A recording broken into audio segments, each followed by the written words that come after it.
മനുഷ്യനായി പിറന്ന് മനുഷ്യർക്ക് വേണ്ടി പ്രവർത്തിച്ച വീരന്മാരും വനിതകളുമാണ് ഉണ്ണിയാർച്ചയെപ്പോലുള്ള വീരവനിതകളും മാക്കത്തെപ്പോലുള്ളവരൊക്കെയാണ് അവിടുത്തെ ദൈവസങ്കല്പം, അല്ലാണ്ട് അദൃശ്യമായൊരു സംഭവമല്ല.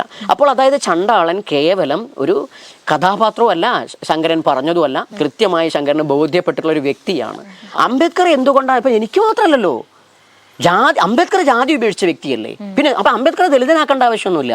അംബേദ്കറെ അധീനയും നമ്മളും ഇവിടെ ഓരോ ഇന്ത്യനും എന്തുകൊണ്ടാണ് ചേർത്ത് പിടിക്കുന്നത്? പട്ടിക വിഭാഗങ്ങൾക്ക് മാത്രമൊന്നുമല്ല, സ്ത്രീകൾക്കും പാർശ്വവൽക്കരിക്കപ്പെട്ട എല്ലാവർക്കും വേണ്ടിയിട്ടുള്ള നിയമങ്ങൾ അംബേദ്കറോട് ഉണ്ടായിട്ടുള്ളത്. പട്ടികജാതികൾക്ക് മാത്രമായിട്ടും പ്രത്യേകമൊന്നുമില്ല.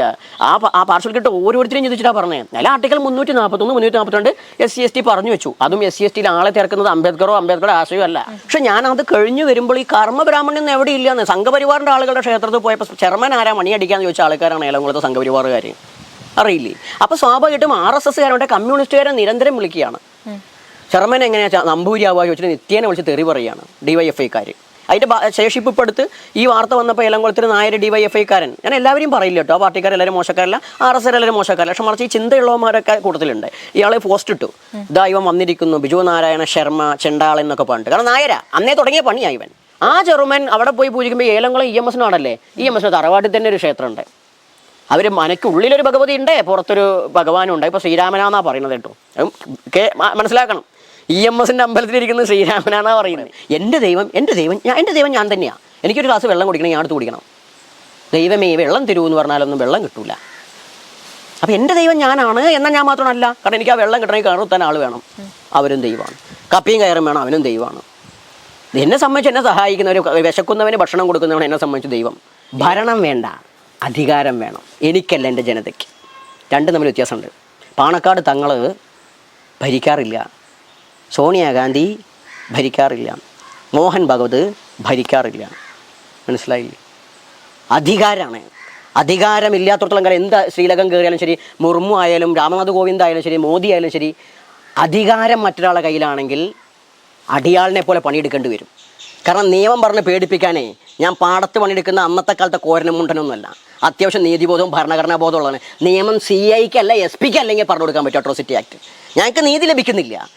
ഈ നിയമം എൻ്റെ ശിഷ്യൻ പറഞ്ഞ സമയത്ത് ഇയാൾ എടാ നീ എന്നെ നിയമം എടാന്ന് പറയാൻ ഇവനൊക്കാരാ? ഈ ഞങ്ങളെയൊക്കെ സേവിക്കാൻ വേണ്ടി ഞങ്ങളുടെ നികുതി പണം കൊണ്ട് നക്കാപ്പിച്ച പറ്റി കൈക്കൂലിയും വാങ്ങിയിരിക്കുന്നവന്മാരാ ഇവരൊക്കെ. ഇന്ത്യമാരത്തും കേരളത്തിൽ എന്തുകൊണ്ട് അട്രോസിറ്റി ചാർജ് ചെയ്യാത്തറിയാം മോൾക്ക്? അട്രോസിറ്റി ആക്ട് ഇവിടെ നമ്മൾ ചാർജ് ചെയ്ത് കഴിഞ്ഞാൽ കേരളത്തിന്റെ വാർഷിക കണക്കെടുക്കുന്ന സമയത്ത് പട്ടികജാതി പട്ടികവർഗ വിഭാഗങ്ങൾ പീഡിപ്പിക്കപ്പെടുന്നു എന്നുള്ള കണക്കിൽ വരും. നിങ്ങൾക്കറിയാലോ, കേരളത്തിലെ പട്ടികജാതി സ്ത്രീയെ മോഷണത്തിന്റെ പേരിൽ കൊണ്ടുപോയപ്പോൾ എന്താ പറഞ്ഞത്? ഈ പോലീസ് ഡിപ്പാർട്ട്മെന്റാ പറഞ്ഞേ കക്കൂസിലെ വെള്ളം കുടിച്ചോളാൻ. എന്നെ നിങ്ങൾ കല്ലെറിഞ്ഞോളൂ, എന്നെ ആസിഡ് ഒഴിച്ചോളൂ, എന്നെ വെട്ടി മുറിവിപ്പിച്ചോളൂ, ഞാൻ സഹിക്കും. എൻ്റെ ചുറ്റുമുള്ളവരെ തൊട്ട് ഞാൻ സഹിക്കില്ല. അതിൽ നിയമം നീതി എനിക്കില്ലെങ്കിൽ ആ നീതി നിഷേധം അങ്ങോട്ട് കാണിക്കാൻ എനിക്കറിയാം. കാരണം നീതി നിഷേധങ്ങളുടെ കണക്കിനാണ് നിങ്ങൾ സ്വാതന്ത്ര്യ സമരം എന്ന് പറഞ്ഞത്. ബ്രിട്ടീഷുകാരുടെ കണക്കിൽ അതൊക്കെ നീതി നിഷേധവും അല്ലെങ്കിൽ നിയമവിരുദ്ധമായിരുന്നു. നിയമവിരുദ്ധത ഉണ്ടാകുന്നത് നിയമം നീതി ലഭിക്കാതാകുമ്പോഴാണ്. ഹായ് ഹലോ മീഡിയ ഭാരതിന്റെ പുതിയൊരു ചാറ്റ് ഷോയിലേക്ക് സ്വാഗതം. ഞാൻ Athina and this is our chat show chat with Athena.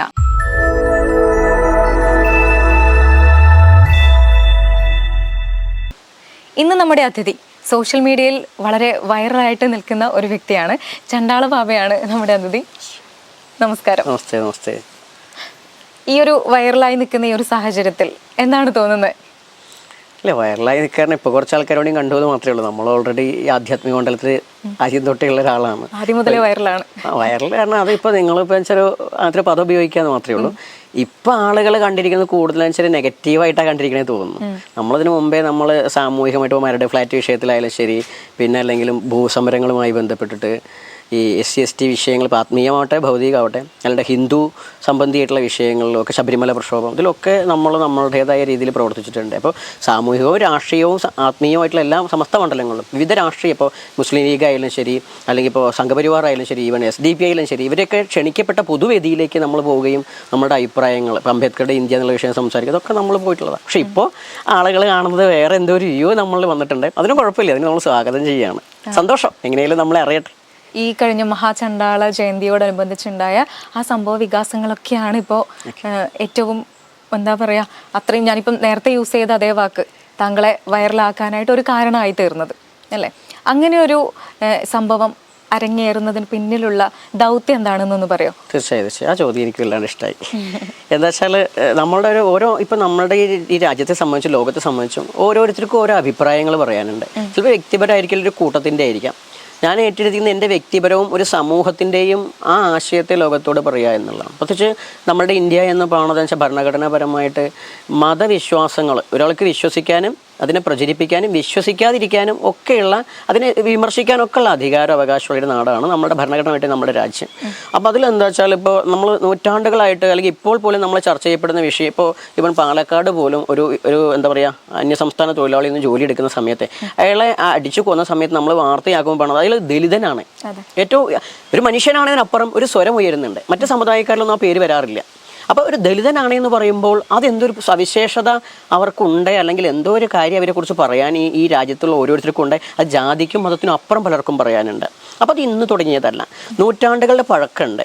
അപ്പോൾ അതിന് കാരണം എന്താ വെച്ചാൽ നമ്മൾ പലപ്പോഴും വെച്ചാൽ ഈ ആര്യബ്രാഹ്മണ സിദ്ധാന്തമൊക്കെ ഉയർത്തും. പക്ഷെ നമ്മൾ കണ്ടുവെച്ചതെന്ന് വെച്ചാൽ ആര്യബ്രാഹ്മണ സിദ്ധാന്തം മാത്രമല്ല, എപ്പോൾ ഇന്നും ജീവിക്കുന്ന ആളുകളെ സംബന്ധിച്ചിട്ട് പലപ്പോഴും അവരെയൊക്കെ മനസ്സിൽ ഈ ജനത എന്തൊരു താഴ്ന്നവരാണ് എന്നൊരു ഭാവമുണ്ട്. അപ്പം നമ്മുടെ ആശ്രമം മാതൃകുല ധർമ്മരക്ഷ ആശ്രമം എന്നാണ് പറയുക. നമ്മുടെ ആശ്രമം പറയുന്നത് അങ്ങനെ താഴ്ന്നവരാരും തന്നെ ഭൂമിയിലില്ല, ഉണ്ടെങ്കിൽ താഴ്ത്തപ്പെട്ടവരാണ്. അത് ചരിത്രപരമായിട്ട് അടിച്ചമർത്തി വെച്ചിരിക്കുകയാണ്. അടിച്ചമർത്തി? ഇവൻ ബ്രാഹ്മണർ എന്ന പദം തെറ്റാണ്. അധികാരികൾ ഒരു കാലഘട്ടത്തിൽ ബ്രാഹ്മണരിലെ ചിലരായിരിക്കാം, അല്ലെങ്കിൽ ചിലപ്പോൾ ഇതേ പറഞ്ഞ സമുദായത്തിൽ തന്നെ ഇപ്പോൾ ഷെഡ്യൂൾ കാസ്റ്റ് ഷെഡ്യൂൾ ട്രൈബിൽപ്പെട്ട ആളുകളെ ഇവിടെ എന്താ വെച്ചാൽ ഭരിക്കപ്പെടുകയൊക്കെ ചെയ്തിട്ടുണ്ട്. അങ്ങനെയായിരിക്കാം. അപ്പോൾ എന്തായാലും ഇന്നും നിലനിൽക്കുന്ന അവസ്ഥയിൽ അവർ ഇത്തരം താഴ്ത്തപ്പെടുന്ന അവസ്ഥ എന്താണ്, അവരെക്കുറിച്ച് അറിയാത്തതാണ്. അപ്പോൾ അവരെക്കുറിച്ച് അറിയാൻ എന്താണ്, അപ്പോൾ അവർ സ്വത്വത്തെ അറിയില്ല. ആ സ്വത്വം ആത്മീയമായിട്ട് കുറേ കാര്യങ്ങളുണ്ട്, സാമൂഹികമായിട്ടും ചരിത്രപരമായിട്ടും ഒക്കെ ഉള്ള സ്ഥിതിക്ക് അതിനൊന്ന് പറയണമെങ്കിൽ അതിനൊക്കെ ഇവൻ ഇപ്പോൾ നാരായണ ഗുരുവിനെ സംബന്ധിച്ചൊരു ഒരു ശിവഗിരി മഠം പോലുള്ള ആശ്രമങ്ങളുണ്ട്. പൊന്മന മഠം ചട്ടമ്പിസ്വാമികളുമായി ബന്ധപ്പെട്ടുണ്ട്. ശുഭാനന്ദ ഗുരുദേവൻ്റെ എസ്സിൽ തന്നെ പറയുക, സാംഭവ സമുദായത്തിൽ നിന്ന് ശുഭാനന്ദ ഗുരുദേവൻ, പുകയിലപ്പച്ചൻ, പിന്നെ ശങ്കരാചാര്യ മഠങ്ങൾ, ഇതൊക്കെ ഉണ്ടാവുമ്പോൾ മുസ്ലിങ്ങളുടെ കാര്യത്തിൽ പോകാത്തതൊന്നും നമ്മൾ ഇതിലൊരു സബ്ജക്റ്റ് അല്ലാത്തതുകൊണ്ട് അവർക്കും ഇത്തരം കേന്ദ്രങ്ങൾ, ഇപ്പോൾ പാണക്കാട് തങ്ങളായാലും കാന്തപുരസ്ഥൻ ജിഫ്രി തങ്ങൾ എക്സെട്ര, അങ്ങനെ ഒരുപാട് ആൾക്കാർ, പിന്നെ ക്രൈസ്തവമായാലും വിവിധ സഭാധ്യക്ഷന്മാർ, ഇതൊക്കെ ഉണ്ടാകുമ്പോൾ അടിസ്ഥാന വിഭാഗങ്ങളുടെ ഇത്തരം ആത്മീയവും ഭൗതികവുമായിട്ടുള്ള വിഷയങ്ങളെ സംസാരിക്കുക ഒരു കേന്ദ്രമില്ല. ആ കേന്ദ്രം അവർക്കുണ്ടായി വരണം. അപ്പോൾ ഉണ്ടാകണമെങ്കിൽ അത് അവരുടെ സ്വത്വത്തിൽ അധിഷ്ഠിതമായിട്ടായിരിക്കണം. അതുമായി ബന്ധപ്പെട്ട് ചിന്തിച്ചപ്പോഴാണ് എങ്ങനെയാണത് അവതരിപ്പിക്കേണ്ടത്. അപ്പോൾ അവതരിപ്പിക്കേണ്ടത് വെച്ചാൽ നമ്മളായിട്ടൊരു സാധനം ഉണ്ടാക്കുമ്പോൾ അതും ആവശ്യമാണ്, അതിൻ്റെ അപ്പുറം എന്തെങ്കിലും ഒരു അടിസ്ഥാനം വേണം. അടിസ്ഥാനം നോക്കിയപ്പോഴാണ് ശങ്കരാചാര്യ സ്വാമികളുടെ മനീഷാ പഞ്ചകം ഇവിടെ കാണുന്നത്. അതെന്താ വെച്ചാൽ ചണ്ടാളനായ ഒരു വ്യക്തിയെ ശങ്കരാചാര്യ കാണുന്നത് വഴിമാറാൻ പറയുന്നതാണ്. അധികം ആളുകൾക്കും അറിയുണ്ടും ആ കഥ നമ്മൾ വിശദീകരിക്കേണ്ട ഒരു ആവശ്യം ഉണ്ടാവും തോന്നുന്നില്ല, അല്ലെങ്കിൽ ഗൂഗിൾ ചെയ്താൽ കിട്ടും മനീഷാ പഞ്ചകം. അപ്പോൾ അത് കണ്ട സമയത്ത് അത് ഒരു ശങ്കരാചാര്യ എഴുതി വെച്ചു, ഒരു ചണ്ടാളനെ കണ്ടു വഴിമാറാൻ അദ്ദേഹം പോലും പറഞ്ഞു, സർവജ്ഞപീഠം കയറി എന്ന് പറയുന്ന ശങ്കരാചാര്യ പോലും പറഞ്ഞെങ്കിൽ സ്വാഭാവികമായിട്ടും അപ്പോൾ എല്ലാവരും മനസ്സിലും ഇതുണ്ടാവാൻ സാധ്യതയുണ്ട്. അപ്പോൾ ഇനി അതുമാത്രം മതിയോ, പോരാ. ഈ ശങ്കരാചാര്യ ഒരു കഥാപാത്രം മാത്രമാവാൻ പാടില്ല, ഈ വ്യക്തി ഇവിടെ ഉണ്ടായിട്ടുണ്ടാവണം ചണ്ടാളൻ. പക്ഷെ അവിടെ ചണ്ടാളനായി വന്നത് സാക്ഷാൽ മഹാദേവനായിരുന്നു. അതെന്താ വെച്ചാൽ നിർമ്മലാനന്ദഗിരി സ്വാമി തന്നെ പറയുന്നുണ്ട്, സമാധി നിർമ്മലാനന്ദഗിരി സ്വാമി വളരെ ശക്തമായി ഇത്തരം വിഷയത്തിൽ സംസാരിച്ച ഒരാളാണ്. അദ്ദേഹം തന്നെ പറയണ്ടേ, ഈ അടിസ്ഥാന വിഭാഗങ്ങളെ അംഗീകരിക്കാൻ എവിടെയൊക്കെ പറ്റില്ലയോ അവിടെയൊക്കെ വരേണ്യവർഗം പറയുന്നത് ഈശ്വരാവതാരമാണ് എന്നുള്ളത്. അവർക്ക് അംഗീകരിക്കാൻ കഴിയില്ല. അവിടെയാണ് നമ്മൾ പറയുന്നത് അത് ഈശ്വരാവതാരം, ശിവം, എല്ലാ ശിവമാണ്. എന്താ വെച്ചാൽ ഷഡ് ത്രിംശതി വിശ്വാനി തത്വം എന്നുള്ള തന്ത്രമാണ്. വെച്ചാൽ ശൈവമായിരിക്കുന്ന 36 തത്വങ്ങളെ കൊണ്ട് ഈ പ്രപഞ്ചം മുഴുവൻ വെച്ചാൽ മോളും അധീന, ഓക്കെ, മോളെന്ന് വിളിക്കുന്ന വിരോധമില്ല തോന്നുന്നു. ഓക്കെ, അപ്പൊ അധീനയിലും നമ്മളിലും ഈ ഇരിക്കുന്നവരിലെല്ലാം തന്നെ ഈ 36 തത്വമേ ഉള്ളൂ. അതുകൊണ്ട് എല്ലാവരും ശിവാവതാരം തന്നെ. ശിവൻ എന്ന് പറഞ്ഞാൽ ബോധമാണ്. ഈ ബോധത്തിന്റെ ദൃശ്യമായ അവസ്ഥയാണ് നമ്മളെല്ലാവരും. അപ്പോൾ അതുകൊണ്ട് ചണ്ടാളൻ മാത്രം ശിവനല്ല, അങ്ങനെ ശങ്കരനും ശിവൻ തന്നെയാണ്. പക്ഷെ മറിച്ച് അതിന്റെ വിഷയം എന്താ വെച്ചാൽ വടക്കൻ കേരളത്തിൽ, ഇപ്പോൾ നിങ്ങളൊക്കെ വന്നിരിക്കുന്ന പ്രദേശത്തിന് വടക്കൻ കേരളത്തിൽ കെട്ടിയാടുന്ന ഒരു തെയ്യമാണ് പൊട്ടൻ തെയ്യം. പൊട്ടൻ എന്ന് പറയുന്നത് ഈ ചട്ടമ്പി സ്വാമിയുടെ ചട്ടമ്പി എന്ന് പറയുന്ന പോലെ തന്നെയാണ്. ചട്ടമ്പി കേട്ടാൽ നമുക്ക് ഗുണ്ടയില്ലെന്ന് തോന്നുന്നു, പക്ഷെ അങ്ങനെയല്ലല്ലോ. സ്ഥാനപ്പേരതല്ല. പൊട്ടൻ എന്ന് പറഞ്ഞാൽ സമർത്ഥൻ, വിദ്വാൻ, ബുദ്ധിയുള്ളവനുള്ള അർത്ഥത്തിലൊക്കെ തന്നെ പറഞ്ഞത്. ആ പൊട്ടൻ തെയ്യം കെട്ടിയാടുന്നത് അവിടുത്തെ ഈ പറഞ്ഞ പുലയരും അതുപോലെ തന്നെയുള്ള മലയ സമുദായക്കാരൊക്കെ കെട്ടിയാടുന്നത്. അതായത് വടക്കൻ കേരളത്തിൽ 99% തെയ്യങ്ങളും വീരപുരുഷന്മാരുടേതും വീരവനിതകളുടെയുമാണ്. ദൈവങ്ങൾ അതാണ് ഇവർക്ക് ദൈവങ്ങൾ. ഈവൻ ഏഴാകാശത്തിന്റെ അപ്പുറത്തിരിക്കുന്ന ഒരു ദൈവമൊന്നുമല്ല. മനുഷ്യനായി പിറന്ന് മനുഷ്യർക്ക് വേണ്ടി പ്രവർത്തിച്ച വീരന്മാരും വീരവനിതകളുമാണ്. ഉണ്ണിയാർച്ചയെപ്പോലുള്ള വീരവനിതകളും മാക്കത്തെപ്പോലുള്ളവരൊക്കെയാണ് അവിടുത്തെ ദൈവസങ്കല്പം, അല്ലാണ്ട് അദൃശ്യമായൊരു സംഭവമല്ല. അപ്പോൾ അതായത് ചണ്ടാളൻ കേവലം ഒരു കഥാപാത്രമല്ല, ശങ്കരൻ പറഞ്ഞതുമല്ല, കൃത്യമായി ശങ്കരന് ബോധ്യപ്പെട്ടിട്ടുള്ള ഒരു വ്യക്തിയാണ്. അപ്പോൾ ആ വ്യക്തി എന്താ പറഞ്ഞത്, ഞാനാണോ വഴിമാറേണ്ടത്, ആരാണ് വഴിമാറേണ്ടത്? അത് തന്നെയാണ് നമ്മുടെ ആശ്രമം അടിസ്ഥാനപരമായിട്ട് ചോദിക്കുന്നത്. നിങ്ങൾ കാലാകാല അടിസ്ഥാന വിഭാഗങ്ങൾ SC ST ആയിട്ട് പിന്നോക്ക വിഭാഗങ്ങൾ മാറണം, അവർ മാറി വരണം എന്ന് പറയുമ്പോൾ നമ്മൾ പറയുകയാണ് നവോത്ഥാന കാലഘട്ടം പോലും അവരെ മാറ്റുന്നതായിരുന്നില്ല, അവരെ മനുഷ്യരായി കാണാത്ത ഒരു അറ്റം മനുഷ്യരാണെന്ന് കരുതുന്ന ആളുകളെ മാറ്റുന്നതായിരുന്നു. പക്ഷെ നമ്മളിപ്പോഴും പഠിപ്പിക്കുന്നത് എന്താ? വഴി നടക്കൽ സമരം, മാറുമറയ്ക്കൽ സമരം. മറയ്ക്കാൻ ആർക്കും ഒന്ന് കാശില്ലാത്തതിലും വസ്ത്രം വാങ്ങാനൊക്കെ പൈസ ഉള്ള ആളുകളുണ്ടായിരുന്നു, സമ്മതിക്കാതിരിക്കുക ചെയ്ത്. അപ്പോൾ അത്തരം ആളുകളെ മാറ്റുന്നത് പോലെ ഈ അടിസ്ഥാന വിഭാഗങ്ങൾ മാറൂ എന്ന് പറയുമ്പോൾ ഇവരല്ല മാറേണ്ടത്, മാറാൻ പറയുന്നവരാണ് മാറേണ്ടത് എന്ന് കാലാകാലം പറഞ്ഞൊരു സംവിധാനം. 1000 കോഴിക്കരക്കാടാന്ന് പറഞ്ഞ പോലെ 4-5 ശങ്കരമഠങ്ങളുണ്ടെങ്കിൽ അതിൻ്റെ മുന്നിൽ ഒരു ചണ്ടാള മഠം ഉണ്ടായിരിക്കണം. കാരണം ഒരാളും മാറേണ്ടതില്ല, അവരറിയുക. ഇതിൻ്റെ പശ്ചാത്തലം തന്നെ ഇപ്പം ഈ പറഞ്ഞ അധീന പറയുന്ന വൈറലിൻ്റെ പ്രശ്നം.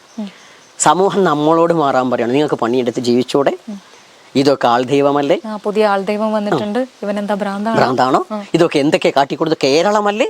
നമ്മൾ പറയുന്നത് കേരളമാണ്, ഇത് ഇന്ത്യ മഹാരാജ്യമാണ്, ഇവിടെ മറ്റുള്ളവരെ പോലെ റൈറ്റ്സ് ഇവിടുത്തെ ആദിമർക്കും ഉണ്ട്. ആദിമർ മീൻസ് പട്ടികജാതി, പട്ടിക പിന്നോക്ക വിഭാഗങ്ങൾക്ക് എല്ലാവർക്കും ഉണ്ട് കേട്ടോ. എന്നാൽ എടുത്തു പറഞ്ഞ് നമ്മൾ അവരുടെ ഭാഗം ഒന്ന് പറയേണ്ട ആവശ്യമുണ്ട്, അവർക്കുണ്ട്. പക്ഷേ ഞങ്ങളോട് മാറാൻ പറയുമ്പോൾ നമ്മൾ ആവർത്തിച്ച് ചോദിക്കുകയാണ്. ചണ്ടാളമഠത്തിലെ കുഴികുത്തി കഞ്ഞൂടിയും കാലുകഴി പൂജയൊക്കെ ആണെങ്കിലും ശരി, കാലുകഴിയിലും പിടികളൊന്നും എനിക്ക് ഒട്ടും താല്പര്യമില്ലാത്ത വിഷയമാണ്. പക്ഷെ ഇപ്പോൾ എന്താ പറയുക, നമ്മളെ കാല് പിടിക്കുമ്പോൾ സന്തോഷം കണ്ടെത്തിയിട്ട് ഒരാൾ വരുന്ന സമയത്ത് ചവിട്ടി തള്ളിയിടുക എന്ന് പറഞ്ഞാൽ അതെനിക്കാവില്ല. പക്ഷെ ഞാൻ എപ്പോഴും ഇവിടെ എന്നെ ബന്ധപ്പെട്ട എല്ലാവർക്കും അറിയാം, കാല് പിടിക്കുന്നത്. ഇപ്പോൾ തന്നെ അധീനം നോക്കുമ്പോൾ ഞാൻ ഷൂ ഇട്ടിട്ടായിരിക്കുന്നത്. എന്താ വെച്ചാൽ ഷൂ ഒക്കെ ഇടാൻ തന്നെ കാരണം ഞാൻ ഇങ്ങനെയൊന്നുമല്ല, ചില മുണ്ടനം ചെയ്ത് പൂർണ്ണദീക്ഷിത വേഷത്തിൽ പോയിരുന്ന ആൾ തന്നെയാണ്. ഈ കാല് പിടിക്കലൊക്കെ ഈ വേഷത്തിൻ്റെ ഭാഗമാകുന്നുണ്ട്. അങ്ങനെ കണ്ടുവരുമ്പോൾ അതിനെ സത്യത്തിൽ അത് വേണ്ട എന്ന രീതിയിലാണ് കുറച്ചും കൂടി മോഡേൺ വസ്ത്രം ധരിക്കുമ്പോൾ ആളുകളൊന്ന് വിട്ടു നിൽക്കല്ലോ എന്ന് കരുതി ചെയ്തതാണ്. അപ്പോൾ അവിടെ എന്താ വെച്ചാൽ ഈ പറഞ്ഞ അടിസ്ഥാന വിഭാഗങ്ങളോട് ഇപ്പോഴും തന്നെ ഈ വിദ്യാസമ്പന്ന എന്ന സമൂഹം നിങ്ങൾക്ക് ഇതൊക്കെ മാറിക്കൂടെ, നിങ്ങൾ എന്താ ചിന്തിക്കുന്നത് വയ്ക്കുമ്പോൾ ഇവിടെ ക്രൈസ്തവരിൽ കാല് കഴുകലും പൂജയും പോപ്പിനെ അവരോധിക്കുമ്പോൾ തന്നെ എന്തൊക്കെ വിഷയങ്ങൾ ക്രൈസ്തവർ നടത്തുന്നുണ്ട് നമുക്കറിയാം. അദ്ദേഹത്തെ ഒരു രാജകീയ പ്രൗഢിയോട് കൂടിയിട്ടാണ് നമ്മൾ കാണുന്നത്. ശങ്കരാചാര്യ സ്വാമികളുടെ പ്രതിനിധിയായിരിക്കുന്ന വ്യക്തി കേരളത്തിലേക്ക് വന്നപ്പോൾ നമ്മുടെ ഇടതുപക്ഷ സർക്കാർ തന്നെ സ്വീകരിച്ച് താലം കൊടുത്തിട്ട് കൈ കൂപ്പിയിട്ടാണ് തൊഴുതിട്ടാണ് സ്വീകരിച്ചിട്ടുള്ളത്. ഈ സുധാകരനൊക്കെ ദേവസ്വം മന്ത്രിയൊക്കെ ആയിരിക്കുന്ന കാലത്താണ് തോന്നുന്നു. ഇത് പറഞ്ഞിട്ട് മുസ്ലിങ്ങളുടേതായിരിക്കുന്ന പാണക്കാട് തങ്ങളാവട്ടെ, കാന്തപുരം ഉസ്താദ്, ഇത്തരം ആളുകൾ വരുമ്പോൾ അവരോട് കാണിക്കുന്ന ഒരു പ്രത്യേക ഒരു കാഴ്ചപ്പാടുണ്ട്.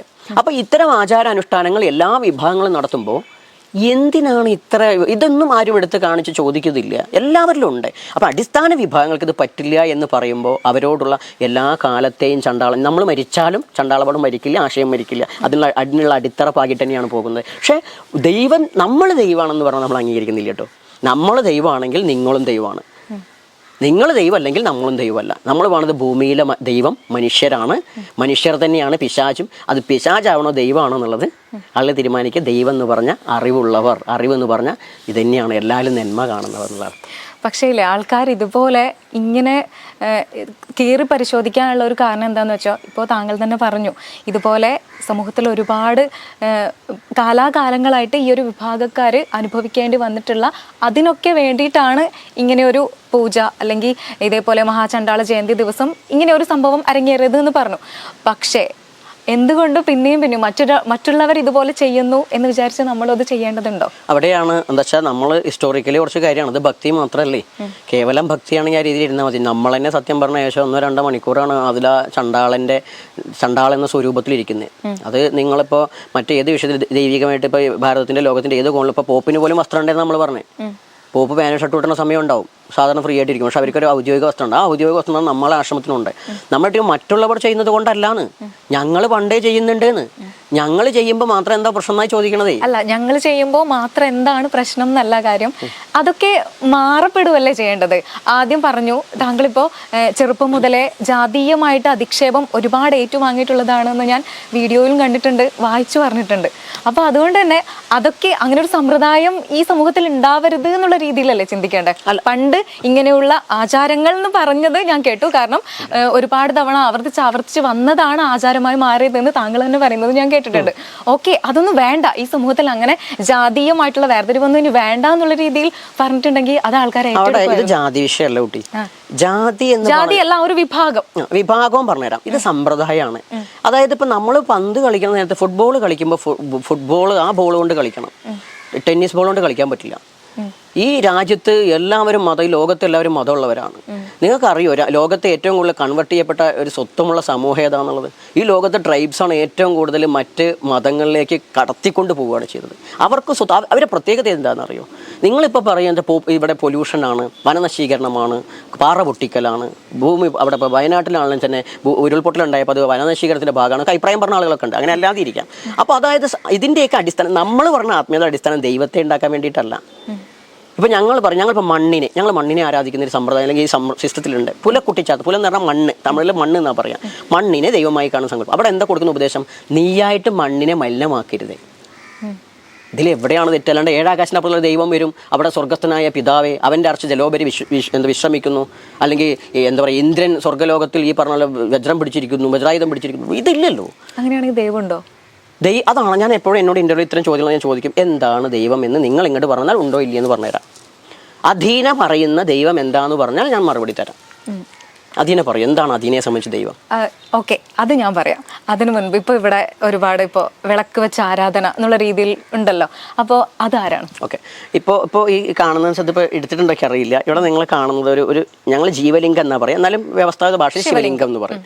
അപ്പോൾ ഇതിലെന്താ വെച്ചാൽ ഞങ്ങളുടെ ചണ്ടാളേശ്വരൻ അതാണ്. അതെന്താ സംഭവിച്ചാൽ ആ കുഴച്ച് വെച്ചിട്ട് അത് ഒരു കല്ലല്ല, പച്ച മണ്ണാണ്. പച്ച മണ്ണ് എന്ന് പറഞ്ഞു കഴിഞ്ഞാൽ ഞാൻ ജനിച്ചത് ഏലംകുളത്താണ്, മലപ്പുറം ജില്ല ഏലംകുളം EMSൻ്റെ നാട്ടിലാണ്. അവിടെ ഞങ്ങൾക്ക് കുറച്ച് 5 സെൻറ്റ് ഭൂമിയേ ഉള്ളൂ. അവിടെ സത്യം പറഞ്ഞാൽ പാത്രം കഴുകുന്നതും തുണി അലക്കുന്നതും ഒക്കെ എവിടെ ഉണ്ടോ അവിടെ ഉള്ളൊരു സ്ഥലത്ത് കുറച്ച് മണ്ണെടുത്ത്, അവിടെ മണ്ണില്ല. മണ്ണെടുത്ത് കുഴച്ച് ഞാൻ എൻ്റേതായ ഇഷ്ടത്തിന് ഉണ്ടാക്കി വർഷങ്ങൾക്ക് മുമ്പേ ഉണ്ടാക്കി വെച്ചതാണ് ഇത്. വർഷങ്ങൾക്ക് മുമ്പ് ഇപ്പോഴൊന്നുമല്ല. അപ്പോൾ ആ ഉണ്ടാക്കി വെച്ച സാധനം പിന്നെ വെച്ചാൽ അത് മണ്ണാവുന്നതുകൊണ്ട് തന്നെ വെള്ളം വീണ അതൊന്ന് നശിക്കാതിരിക്കാൻ മുകളിൽ ചെറുതായിട്ട് പ്ലാസ്റ്റർ ചെയ്തിട്ടുണ്ട്. അച്ഛന് സിമെൻറ്റ് പണിയൊക്കെ ഉണ്ടായിരുന്നു. അപ്പോൾ ആ സിമെൻറ്റ് പണിയൊക്കെ എനിക്കും അത്യാവശ്യമൊക്കെ അറിയാം. അപ്പോൾ എന്താ വെച്ചാൽ അത് ചെയ്തിട്ടുണ്ട്. അത് ആ ചെളിമണ്ണാകുമ്പോൾ ആൾക്കാർ അതിനെടുക്കാനും തൊടാനും ഒക്കെ മടിച്ചിരുന്നു. ഓക്കെ, ഇപ്പോൾ നിങ്ങൾ തന്നെ പോകണം വിളക്ക് വെച്ചിട്ടുണ്ട്. നിങ്ങൾക്ക് പോലും മറ്റുള്ളവരെ, നിങ്ങളിപ്പോൾ വിശ്വാസി അല്ലെങ്കിൽ പോലും മറ്റുള്ളവരുടെ വിശ്വാസത്തെ വ്രണപ്പെടുത്തേണ്ടതായിട്ട് പോലും അതിൻ്റെ അടുത്തേക്ക് ചിലപ്പോൾ നിങ്ങൾ ചെല്ലുമ്പോൾ ആ റെസ്പെക്റ്റ് കാണിക്കാൻ ശ്രമിക്കും. ചെരുപ്പിട്ടാലും ചെല്ലും, ഇപ്പോൾ തൊഴുന്നൊന്നുമില്ല. അത് കൊടുക്കുന്ന സന്ദേശം എന്താ? ഏത് തരത്തിൽ മോശപ്പെട്ടു നിങ്ങൾ പറഞ്ഞാലും ശരി, വേണ്ട വണ്ണം എടുത്ത് ഉപയോഗിച്ചാൽ ആരാധ്യമാകും. ആരാധ്യമാകും എന്ന് പറഞ്ഞാൽ ഉപയോഗപ്രദമാകും. അതന്നെയാണ് ചണ്ടാളിൻ്റെ സന്ദേശം. അതവിടെ മാറുകയല്ല, സ്വയം മാറുകയാണ്. ആ മണ്ണിനെ ഞാനൊന്നും ചെയ്തില്ല. ആ മണ്ണിനെ ഞാൻ അവിടെ കുഴച്ച് വെച്ചു. പക്ഷെ അത് വെക്കുന്നൊരു രീതി ഞാൻ അവിടെ വെച്ചു. ചണ്ടാളബാബ് ഇത്രയും വിമർശിക്കപ്പെടുന്നത് ചണ്ടാളബാബ് മാത്രം, വേറെ ആൾക്കാരില്ല. പക്ഷെ എന്താണ്, അപ്പോൾ വിമർശിക്കാൻ എന്തോ ഉണ്ട് ഇല്ലേ? പക്ഷെ ഞാൻ നോട്ട് ചെയ്ത ഒരു കാര്യം എന്താണെന്ന് പറയാം, ഇത്രയും വിമർശനങ്ങൾക്ക് പാത്രമാവുന്നുണ്ടെങ്കിൽ കൂടിയും താങ്കൾ വളരെ മനോഹരമായിട്ട് സംസാരിക്കുന്നുണ്ട്. അതാണ് അല്ലല്ല ഞാൻ പറഞ്ഞു തീർന്നില്ല. കാരണം ഈ ഒരു രീതിയിൽ നല്ലൊരു പ്രഭാഷകനാകാനുള്ള ഒരു കഴിവ് മുഴുവനായിട്ടുണ്ട്, നല്ല അറിവുണ്ട്, ഓരോ കാര്യത്തിനെ കുറിച്ചും നല്ല ബോധ്യമുണ്ട്. എന്തുകൊണ്ട് ആ ഒരു രീതി തിരഞ്ഞെടുത്തൂടാ? എന്തിന് ഈ ഒരു രീതിയിലേക്ക് ഇങ്ങനെ മാറപ്പെടുന്നു? ഒരുപാട് ചോദ്യങ്ങളുണ്ട്, ഇനി ഒരുപാട് ചോദ്യങ്ങൾ. അവിടെ യേശുദേവൻ പറയുന്നുണ്ട്, അദ്ദേഹം കുരിശിലടിക്കപ്പെടുന്നത് അദ്ദേഹത്തിന് വേണ്ടിയിട്ടല്ല. നമ്മൾ ഇങ്ങനെ ഒരു സംഭവം തിരഞ്ഞെടുക്കുക വെച്ചാൽ ഞാൻ എൻ്റെ ഞാൻ പറഞ്ഞൊരു ആത്മീയത എനിക്ക് ഉപജീവനമല്ല, എൻ്റെ സമരമാണ്. ഗാന്ധി ഖുറാനും ബൈബിളും ഗീതയൊക്കെ പിടിച്ചിട്ടാണ് നടന്നത്. എന്തിന്? ഗാന്ധിയുടെ വിഷയം വേറെ ആയിരുന്നില്ലേ? അല്ലയോ? ഗാന്ധിജിയുടെ വിഷയം വേറെ ആയിരുന്നു. എന്തിനാ ഭഗവത്ഗീതയും ഖുറാനും? വെടി കേൾക്കുമ്പോഴും ഗാന്ധി ഹേ റാം എന്നാ പറഞ്ഞത്, യാവിൻ്റെ അമ്മയെന്ന് പറഞ്ഞിട്ടില്ല. എന്തിന്? എന്താ ചോദ്യം ചെയ്യുക? എന്താ ഇത്രയും കൊണ്ട് പറയാത്തേ? എന്നാൽ അംബേദ്കർ അങ്ങനെയല്ല പറഞ്ഞത്. അപ്പം അവിടെയാണ് എന്താ വെച്ചാൽ ഇത് എന്തോ ചോദിച്ചാൽ ഒന്ന് ഇപ്പോൾ ചോദിക്കുന്നത്, നിങ്ങൾ പ്രഭാഷണം മറ്റുള്ളതല്ലേ? എവിടെയാണ് ഞാൻ പ്രഭാഷണം നടത്തേണ്ടത്? അതിനുള്ള സ്പേസ് എവിടെയാണ്? നാളെ നിങ്ങളെ ചാനലിൽ പ്രോഗ്രാം നടത്തും, പ്രഭാഷണങ്ങൾക്ക് വേണ്ടി കണ്ടിന്യൂസ് ആയിട്ട് പരിപാടി വയ്ക്കും, വിഷയങ്ങൾ തരും, ഞാൻ സംസാരിക്കാം. അപ്പോൾ താങ്കൾ ഉദ്ദേശിക്കുന്നത് ഈ ഒരു ഭക്തി മാർഗം അതൊരു മാർക്കറ്റിംഗ് സ്ട്രാറ്റജി ആയിട്ടാണ് യൂസ് ചെയ്യുന്നത്? അല്ല, മാർക്കറ്റിംഗ് അല്ല. മാർക്കറ്റിംഗ് എന്ന് പറഞ്ഞാൽ നിങ്ങൾ അത് മലയാളത്തിൽ കച്ചവടമാണ്. അതല്ല, കച്ചവടമല്ല. എൻ്റെ ഫ്രീഡം ഫൈറ്റിൻ്റെ ഒരു ഉപാധിയാണ് അല്ലെങ്കിൽ ഒരു വിഷയമാണ് സ്പിരിച്വാലിറ്റി. അത് സ്വത്വമാണ്. അത് പറഞ്ഞു കഴിഞ്ഞ് പ്രകൃതിയെ വർഷിപ്പ് ചെയ്യുന്നത് ഞങ്ങൾ പ്രകൃതി പ്രൊട്ടക്ട് ചെയ്യാൻ വേണ്ടിയിട്ടാണ്. അതിനെ ഇല്ലാണ്ടാക്കി വെച്ചാൽ ഒരു പാറയിൽ നിന്നൊരു കഷ്ണം അടർത്തിയെടുത്ത് വിഗ്രഹം കൊത്തി, ഒരു മരത്തെ മുറിച്ചൊരു വിഗ്രഹം കൊത്തി അല്ലെങ്കിൽ ആലയങ്ങൾ ഉണ്ടായി കഴിഞ്ഞാൽ നിങ്ങളതിൽ ദൈവത്തെ കാണുന്നു. ഞാൻ പറയുകയാണ്, എന്തിന്? അതിന് മുമ്പേ ഈ സാധനത്തിൽ തന്നെ ദൈവം ഉണ്ടാവില്ല, പിന്നെ നിങ്ങൾ കഷ്ണം വെട്ടുന്നേ. അങ്ങനത്തെ ഒരു സംസ്കാരം ഉണ്ടല്ലോ. അപ്പോൾ ഈ കഷ്ണം വെട്ടിയവരൊക്കെ ഉന്നത മതക്കാർ, അവരൊന്നും ചോദ്യം ചെയ്യാൻ പാടില്ല. എന്നാൽ ഞങ്ങൾ ഈ പറഞ്ഞ പോലെ തന്നെ ദൈവത്തെ വിളിക്കണമെങ്കിൽ ഒരു പ്രത്യേക ഭാഷയിൽ കൃത്യസമയത്ത് വിളിച്ച് അത് പറഞ്ഞാൽ അത് ശ്രേഷ്ഠം. അല്ലെങ്കിൽ തന്നെ ഒരു മാസത്തിന് ഇന്നതിൻ്റെ മാസം അത് ആചരിക്കുക. ഇപ്പോൾ ക്രിസ്മസ് ആഘോഷിക്കുക. ക്രിസ്മസ് ഒന്നും ക്രിസ്തു മതത്തിൻ്റെ ഭാഗമല്ല എന്ന് ബൈബിളുമായി ബന്ധപ്പെട്ട് പുരോഹിതന്മാർ തന്നെ പറയുന്നു. പക്ഷേ അങ്ങനെയൊക്കെ ഉള്ള സമയത്ത് ഞങ്ങൾ ഈ മണ്ണിനെ നിലനിർത്താണ്ട് മണ്ണിനെ സംരക്ഷിക്കാൻ വേണ്ടി ഞങ്ങൾ നടത്തുന്ന ഒരു ഫൈറ്റിൻ്റെ ഭാഗമായിട്ട് ഞങ്ങൾ അതിലൊരു ദിവ്യത്വം കണ്ടിട്ട് ഞങ്ങൾക്കൊരു ഫോർമാലിറ്റി ഇല്ല. ഇന്ന പോലെ എന്നല്ല, എൻ്റെ ദൈവേ എന്ന് വിളിക്കണോടത്ത് നിങ്ങൾക്ക് കുറ്റം. അപ്പോൾ തന്നെ ഏറ്റവും കൂടുതൽ ആക്ഷേപിക്കപ്പെട്ടത് ഞങ്ങളുടെ തോറ്റം വിളിയാണ്. ഇത് സത്യം പറഞ്ഞാൽ ഇപ്പം നമ്മൾ എന്താ വെച്ചാൽ ഈ പറഞ്ഞത് അല്ലാഹു അക്ബർ എന്ന് മുഹമ്മദിയർ മറ്റേ ബാങ്ക് വിളിക്കും. ഒരു വാക്ക് പറയും ഇവിടെ ആർക്കെങ്കിലും ഞാനൊരു വാക്ക് പോയിക്കൊന്നും തോന്നണ്ട, ആർക്കെങ്കിലും കാട്ടമുണ്ടോ? അതില്ല. എന്നുവെച്ചാൽ അതുണ്ടോ തന്നെ ചോദിക്കുന്നത്, അതില്ല. ഒരു ക്രൈസ്തവൻ എന്തെങ്കിലും തരത്തിലൊരു സുവിശേഷം നടത്തി അല്ലെങ്കിൽ ഇവിടെ ഒരു പത്രം വരച്ച് കഴിച്ച ഗർഭമുണ്ടാകുമെന്ന് പറയുന്ന അതിനെ ഒന്നും പറയാൻ ആർക്കും കഴിയുന്നില്ല. അതുപോലെ ഹൈന്ദവരായാലും ശരി, അവരുടെ പല വിഷയങ്ങൾ അവർക്ക് തന്നെ കാല് കഴിച്ചൂട്ട്. ബ്രാഹ്മണന് ബ്രഹ്മഹത്യാ പാപത്തിന് പരിഹാരം ബ്രാഹ്മണൻ്റെ കാല് കഴിച്ചൂട്ടാണ്. പിന്നെ കൂടാതെ പ്രമേഹം വരുന്നത് ബ്രാഹ്മണൻ്റെ ആ സ്വർണ്ണം അപഹരിച്ചത് കൊണ്ടാണെന്നാണ് പ്രശ്നമാർഗാദി ഇവരെ ഗ്രന്ഥങ്ങൾ പറയുന്നത്. അതിന് പരിഹാരം ബ്രാഹ്മണന് സ്വർണ്ണത്തിൽ പശുവിൻ്റെയും ആനയുടെയും രൂപം ഉണ്ടാക്കി കൊടുത്താൽ തീരുത്രേ, പ്രമേഹം പിന്നെ ഉണ്ടാവുകയും ചെയ്യില്ല. അതൊക്കെ ഇവരുടെ വിശ്വാസം. ഇതൊക്കെ ഇന്നും പ്രചരിപ്പിക്കപ്പെടുമ്പോൾ ഇവിടെയൊന്നും പ്രശ്നമില്ല. അതിനൊക്കെ ഭാഷയും ആശയവും വെച്ച് അതിന് പൗരോഹിത്യം വെച്ച് ദേവസ്വം ബോർഡും വഖഫ് ബോർഡ് തുടങ്ങുന്ന സംവിധാനങ്ങളുണ്ട്. ഇതൊന്നുമില്ലാണ്ട് ഒരു ജനത അവരുടെ അവകാശങ്ങൾക്ക് വേണ്ടി പോരാടുമ്പോൾ ഞാൻ പറയുകയാണ്, അതെന്താ ഇത് വേണ്ടാന്ന് പറയുന്നതിനാണ്. മണ്ണിനെ പ്രൊട്ടക്ട് ചെയ്യണ്ടേ? അപ്പോൾ സത്യമായിട്ട് ഇത് മാർക്കറ്റിംഗ് അയച്ചപ്പോൾ എനിക്ക് മറ്റൊന്ന് ഇവിടുത്തെ ആൾക്കാരോട് ചോദിക്കും, നിങ്ങൾ ഉദ്ദേശിക്കുന്ന ഈ പ്രകൃതിയെ വിറ്റ് നിങ്ങൾക്ക്, അല്ലെങ്കിൽ ഇവിടുത്തെ പാറകളും നദികളും ഒക്കെ വറ്റിച്ചും ഊറ്റിച്ചും പൊട്ടിച്ചും മരങ്ങൾ മുറിച്ചും നിങ്ങൾക്ക് ഈ ലോകത്തെ മുടിക്കണം. അപ്പോൾ അതിനെതിരെ നിൽക്കുന്ന ചണ്ടാള ബാബയുടെ ആശയങ്ങൾ എന്നുള്ളതുകൊണ്ട് നിങ്ങൾ കൃത്യമായി നമ്മളെ മുളയിലെ നുള്ളാൻ വേണ്ടിയിട്ടുള്ള പരിപാടിയാണ് നിങ്ങളുടെ എന്ന് എനിക്ക് തോന്നുന്നു. കാരണം മരട് ഫ്ലാറ്റിൻ്റെയൊക്കെ വിഷയത്തിൽ, മരട് ഫ്ലാറ്റിലൊക്കെ ഞാൻ ഇടപെടാൻ കാരണം അന്ന് എന്നോട് ചോദിച്ചു, ദേ വൈറലായ സംഭവമാണ്. അന്ന് പല ആൾക്കാർ ചോദിച്ചാൽ ഒരു ആത്മീയ ആചാര്യൻ എന്തിനാണ് ഈ വിഷയത്തിൽ ഇടപെടുന്നത്? അപ്പോഴും ഞാൻ പറഞ്ഞത് എന്താ, മുത്തങ്ങയിലെ ആദിവാസികൾ ലാഹ ഗോപാലിൻ്റെ ഭൂസമരം, ഞാൻ സിവിൽ കഴിഞ്ഞ് ഞാൻ പല ആളുകൾക്കും 3 സെൻറ്റ് ഭൂമിയിൽ വയലിലും വീട് വെക്കാൻ വേണ്ടി പെർമിഷൻ എടുക്കുമ്പോൾ പെർമിഷൻ കിട്ടുന്നില്ല. പഞ്ചായത്ത് ആക്ട് പ്രകാരം അതിനൊക്കെ ഒരുപാട് കണ്ടീഷൻസ് ഉണ്ട്. വെച്ചാൽ 4-5 ആൾക്കാർ കൂടിയിട്ട് വില്ലേജ് ഓഫീസറും കൃഷി ഓഫീസറും പഞ്ചായത്ത് സെക്രട്ടറിയൊക്കെ പാടെ കൂടിയിട്ടാണ് അതൊക്കെ തീരുമാനിക്കുക. അവിടെയാണ് കായലോരത്ത് കെട്ടിടം പണിത്. ഇപ്പോൾ അതുകൊണ്ട് തീർന്നില്ല. കേരളത്തിലെ ഏറ്റവും വലിയ മുഖ്യധാരയിൽ നിൽക്കുന്ന എല്ലാവരും ശ്രദ്ധിക്കപ്പെട്ടുള്ള ഒരു ആത്മീയ മുഖമുണ്ട്, ഒരു വനിതയാണ്, പേര് പറയില്ല. അവരുടെ സ്ഥാപനങ്ങൾ പോലും നിൽക്കുന്നത് കടലോര പ്രദേശങ്ങളിലാണ്. ഇത് പറഞ്ഞാൽ ചണ്ടള വലിയ വിവാദക്കാരനാണ്. അതുകൊണ്ടാണ് പറഞ്ഞത്, എന്തുകൊണ്ട് ഈ ജനത എല്ലാവർക്കും അടിമയായി കിട്ടണം? ഇത് ഇന്ത്യൻ പൊളിറ്റിക്സിൻ്റെ ഭാഗമാണ്. ഇവരെന്നും അടിമയാവുമ്പോൾ, ഇവർ പ്രതികരണശേഷി ഇല്ലാണ്ട് സ്വത്തുമില്ലാണ്ട് നടക്കുമ്പോൾ ഈ ഇങ്ങനെ പുതിയ ആൾ പറഞ്ഞു, ബ്രദർ പറഞ്ഞ പോലെ ഇങ്ങനെ പെറുക്കി എടുത്തിട്ട് പൊളിറ്റിക്സിൻ്റെ ആയുധമാണ് ഇവർ. സ്വത്തുമുണ്ടായാൽ ഒന്നിച്ചു ചേരും. അത് പറ്റില്ല എന്ന കാഴ്ചപ്പാടിലാണ് ചണ്ടാള ബാബയുടെയും. രാഷ്ട്രീയപരമായിട്ട് കക്ഷി രാഷ്ട്രീയമല്ല, ഒരു അംബേദ്കർ പൊളിറ്റിക്സ് എനിക്കുണ്ട്, ഒരു സ്വത്ത് പൊളിറ്റിക്സ് എനിക്കുണ്ട്. അതിൽ ഞാൻ പറഞ്ഞത് നിങ്ങൾക്ക് ഇഷ്ടമുള്ളവർക്ക് വോട്ട് ചെയ്തു, പക്ഷെ നിങ്ങൾ സ്വത്വത്തിലായിരിക്കണം. നിങ്ങൾ ഈ മണ്ണിനെ പ്രൊട്ടക്റ്റ് ചെയ്യേണ്ടവരാണ്. ഇത് നമ്മുടേത് കൂടിയാണ് ഈ മണ്ണ്. ഞാൻ ഇപ്പോഴും സംസാരിക്കുന്ന ഭക്തിയല്ല സംസാരിക്കുന്നത്, അതിനെ ശ്രദ്ധിക്കുന്നില്ലേ? ഞാൻ ദിവ്യത്വമാണ് വേണമെങ്കിൽ ഞാനിപ്പോൾ എത്രയോ എന്നേക്കാൾ കൂടുതൽ ഇപ്പോൾ പുതിയ ആളുകൾ ഉണ്ടായി വരുന്നുണ്ട്. ഞാനത് പേരെടുത്താരും പറയുന്നില്ല. അവിടെ ഒന്നൊരു വിരൽ വെക്കാൻ കഴിയുന്നില്ല. കാരണം എന്താണ്, അവരെയൊക്കെ ഒപ്പം നടക്കുന്നത് പണവും രാഷ്ട്രീയ നേതാക്കളുമാണ്. ചണ്ടളവ് നടത്തുന്ന ഈ ധാർമ്മിക സമരത്തിന് ഇത്രയും കണ്ട് വിദ്യാസമ്പന്നരാകുന്ന ആളുകൾക്ക് പറ്റില്ല. വേടൻ പാട്ട് പറയുമ്പോൾ അതാ അവൻ ജാതിക്കെതിരെ സംസാരിക്കുന്നു, അവൻ്റെ പാട്ട് വരുന്നു, അവനെ സപ്പോർട്ട് ചെയ്യുന്നു. അതെന്താ, അത് ഒരു പക്ഷം ചേർന്ന രാഷ്ട്രീയമാണ്. എന്താ വെച്ചാൽ വേടൻ പറഞ്ഞൊരു വാക്ക് ഞാൻ പറയാം, ജയ് ശ്രീറാം വിളി കേൾക്കുമ്പോൾ ഭയം വരുന്നു. ചണ്ടാള ബാബ ജയ് ശ്രീറാം വിളി കേൾക്കുന്നു ഭയം വരുന്നു പറഞ്ഞ അപ്പം തന്നെ പറഞ്ഞൊരു കാര്യം, ബോലോ തക്ബീർ കേട്ട അതിലേക്കേറെ ഭയം വരുന്നു. അത് ബോലോ തക്ബീറിൻ്റെ വിഷയവും ദിക്കറിൻ്റെ വിഷയമോ അല്ലെങ്കിൽ രാമൻ്റെ വിഷയമല്ല. ആക്രമിക്കാൻ വേണ്ടി ആളുകൾ എടുത്തുയർത്തുന്ന ശബ്ദമാണത്. ഒരു ബസ്സിലേക്ക് നിങ്ങൾ കയറിയിട്ട് ഇന്നിപ്പോൾ കേരളത്തിൽ തന്നെ നിങ്ങളൊരു ബാഗ് തൂക്കി പോയിട്ട് നിങ്ങൾ ജയ് ശ്രീറാം എന്ന് വിളിച്ചാലാണോ ബോലോ തക്ബീർ വിളിച്ചാലാണോ ബസ്സിൽ നിന്ന് ആളുകൾ ഇറങ്ങിപ്പോകുന്നത് നിങ്ങൾ നോക്കി നോക്കൂ. അത് ആ മതത്തിൻ്റെ കുഴപ്പമാണെന്ന് നമ്മൾ പറയുന്നില്ല. അത്തരം ആശയങ്ങൾ. പക്ഷേ വേടൻ എന്തു പറയുന്നു? വൺ സൈഡ് മാത്രം പറയുന്നു. വേദന മാത്രമല്ല, മുഖ്യധാര ദലിത് ആക്ടിവിസ്റ്റുകളെല്ലാം തന്നെ വൺ സൈഡ് പറയുന്നു. അപ്പോൾ അവർക്ക് കൃത്യമായൊരു പൊളിറ്റിക്സ് ഉണ്ട്. അവരെ പിന്താങ്ങുന്ന ആളുകൾ ആരാന്ന് ഞാൻ പറയാണ്ടറിയും. എന്തുകൊണ്ട് ചണ്ടാള പിന്താങ്ങുന്നില്ല? ചണ്ടാള ജയ് ശ്രീറാം വിളിച്ചുള്ള കുഴപ്പം ബോലോ തക്ബീർ വിളിച്ചാൽ രണ്ട് പുറത്തും ആക്ഷേപം കഴിഞ്ഞിട്ടില്ല. ഇപ്പോൾ ഒരു ഇന്റർവ്യൂ വന്ന സമയത്ത് അവിടെ അംബേദ്കറെ പോലും വിമർശിച്ചപ്പോൾ എന്തായി? അംബേദ്കർ വേറൊന്നുമല്ല, മതം വേണോ ഇതിന് നമുക്ക് വെച്ച് നമ്മൾ ചോദിച്ചു. അങ്ങനെ അംബേദ്കർക്ക് ഇതിനാ മതം അല്ല, ഇതൊക്കെ അന്ധവിശ്വാസമല്ലേ? ഇങ്ങനെ ബുദ്ധമതം അന്ധവിശ്വാസമല്ലേ? അങ്ങനെ അംബേദ്കർ അന്ധവിശ്വാസമല്ലേ ചോദിച്ചു. അപ്പോൾ എന്തായി? അംബേദ്കർ വിവരമില്ലാത്തവനാണെന്ന് പറഞ്ഞു. ഇപ്പോൾ ദലിത് ആക്ടിവിസ്റ്റുകളുടെ പ്രശ്നമാണ്. അതേസമയം അംബേദ്കറെ സപ്പോർട്ട് ചെയ്യുകയും വിമർശിക്കുകയും അതങ്ങനെ അംബേദ്കറെ പൊക്കി പറയുന്നു അവതാരിക പറഞ്ഞത്. അംബേദ്കറെ പൊക്കൊന്നുമില്ല. അംബേദ്കർ എന്തുകൊണ്ടാണ്? ഇപ്പൊ എനിക്ക് മാത്രമല്ലല്ലോ, അംബേദ്കർ ജാതി ഉപേക്ഷിച്ച വ്യക്തിയല്ലേ? പിന്നെ അപ്പൊ അംബേദ്കറെ ദലിതനാക്കേണ്ട ആവശ്യമൊന്നുമില്ല. അംബേദ്കറെ അധീനയും നമ്മളും ഇവിടെ ഓരോ ഇന്ത്യനും എന്തുകൊണ്ടാണ് ചേർത്ത് പിടിക്കുന്നത്? പട്ടിക വിഭാഗങ്ങൾക്ക് മാത്രമൊന്നുമല്ല, സ്ത്രീകൾക്കും പാർശ്വവൽക്കരിക്കപ്പെട്ട എല്ലാവർക്കും വേണ്ടിയിട്ടുള്ള നിയമങ്ങൾ അംബേദ്കറോട് ഉണ്ടായിട്ടുള്ളത്. പട്ടികജാതികൾക്ക് മാത്രമായിട്ടും പ്രത്യേകമൊന്നുമില്ല. ആ പാർശ്വവൽക്കരിക്കപ്പെട്ട ഓരോരുത്തരെയും ചിന്തിച്ചിട്ടാണ് പറഞ്ഞത്. അല്ല, ആർട്ടിക്കൽ 341, 342 SC/ST പറഞ്ഞു വെച്ചു. അതും SC/STയിൽ ആളെ തിരക്കുന്നത് അംബേദ്കറോ അംബേദ്കറുടെ ആശയമോ അല്ല. ഇന്ത്യൻ പ്രസിഡന്റാണ് SC/STയിൽ ആരാ വേണ്ടത് നിശ്ചയിക്കുന്നത്. അത് നമ്മളെ എപ്പോഴാണെങ്കിൽ ഇപ്പെടുത്ത് കളയാം, നമ്മളെയാണ് നമ്മുടെ സമൂഹത്തെ. ഓക്കെ, അതുകൊണ്ടാണ് പലരും കയറി വന്നത്. അപ്പം അവിടെയാണ് ഇവരൊക്കെ ആക്രമിക്കുന്ന ഒരു കാര്യം ഉണ്ടാകുമ്പോൾ നമ്മൾ മനസ്സിലാക്കുകയാണ്, നന്നായി മാങ്ങയുള്ള മാവാണ്. എല്ലാവർക്കും ഒരു കുഴപ്പമുണ്ട്. എന്താണ്? ഇയാൾ നിഷ്പക്ഷവാനായി സംസാരിക്കുന്നു. നിഷ്പക്ഷവാന് ജീവിക്കാൻ പറ്റില്ല. അതാണ് യേശു കുരിശടിക്കപ്പെട്ടതും. നിഷ്പക്ഷവാനും ജീവിക്കാൻ പറ്റില്ല. അതുകൊണ്ട് നിങ്ങളിപ്പോൾ ആളുകൾ ഇൻ്റർവ്യൂവിന് വരുമ്പോൾ നമ്മൾ എന്തുകൊണ്ട് നേരത്തെ പറഞ്ഞ പ്രഭാഷണം എന്ന് പറഞ്ഞാൽ, പ്രഭാഷണം വൺ സൈഡ് പറയുന്നവനെ കിട്ടുള്ളൂ. ഇപ്പോൾ മുസ്ലിം ലീഗിൻ്റെ വേദിക്ക് എന്നെ വിളിച്ചിട്ടുണ്ടേ, സ്നേഹ സൗഹൃദ സദസ്സൊക്കെ. പിന്നെന്താ അവർ വിളിക്കാൻ പഠിക്കുന്നേ? അവർ വിളിക്കാൻ പഠിക്കുന്ന വേറൊന്നുമില്ല, ആ വേദിയിൽ അവർ പറയുകയാണ്, ഒരു തങ്ങളല്ല പറഞ്ഞ് ഒരു മുസ്ലിമിൻ്റെ സംഘടനയുമായി ബന്ധപ്പെട്ട ഒരാൾ എണീറ്റെന്ന് പറയുകയാണ്, അതെ ഗാന്ധി വന്നപ്പോൾ പട്ടികജാതിക്കാരെ വീട്ടിൽ നിന്ന് കഞ്ഞി കുടിച്ച ചരിത്രമുണ്ട് എന്ന് പറഞ്ഞു. ഇതിൻ്റെ അവസരം കിട്ടിയപ്പോൾ ഞാൻ പറയുകയാണ്, ഈ പട്ടികജാതിക്കാരൻ്റെ വീട്ടിൽ നിന്ന് കഞ്ഞി കുടിച്ചത് എന്താ ഇത്ര പറയാൻ? പട്ടികജാതിക്കാരൻ്റെ വീട്ടിൽ അന്നുള്ളത് അരിയാണ്, കത്തിക്കാൻ ഗ്യാസ് അന്ന് അവിടെയും ഇല്ല, അതുകൊണ്ട് അറകൊണ്ട കത്തിക്കുന്ന വേവുന്നത് കലത്ത് കിടന്നിട്ടാ, ആയപ്പോൾ കഞ്ഞിയാണ്. നിങ്ങളെയൊക്കെ പേരെന്ന് കഞ്ഞി കുടിച്ചില്ലേ? എന്താ ഇത് പറയാൻ? അതായത് കേട്ടിരിക്കില്ല ചണ്ടാള ബാബ, ചോദ്യം ചെയ്യും. ഇനി വിശ്വ ഹിന്ദു പരിഷത്തിന്റെ വേദിയിലേക്ക് എനിക്ക് ക്ഷണം കിട്ടി. പാലക്കാട് അവരെന്തൊരു വലിയ നാഷണൽ ബൈടെക് നടക്കണം, ബൈടെക് മീൻസ് ഒരു മീറ്റിംഗ്.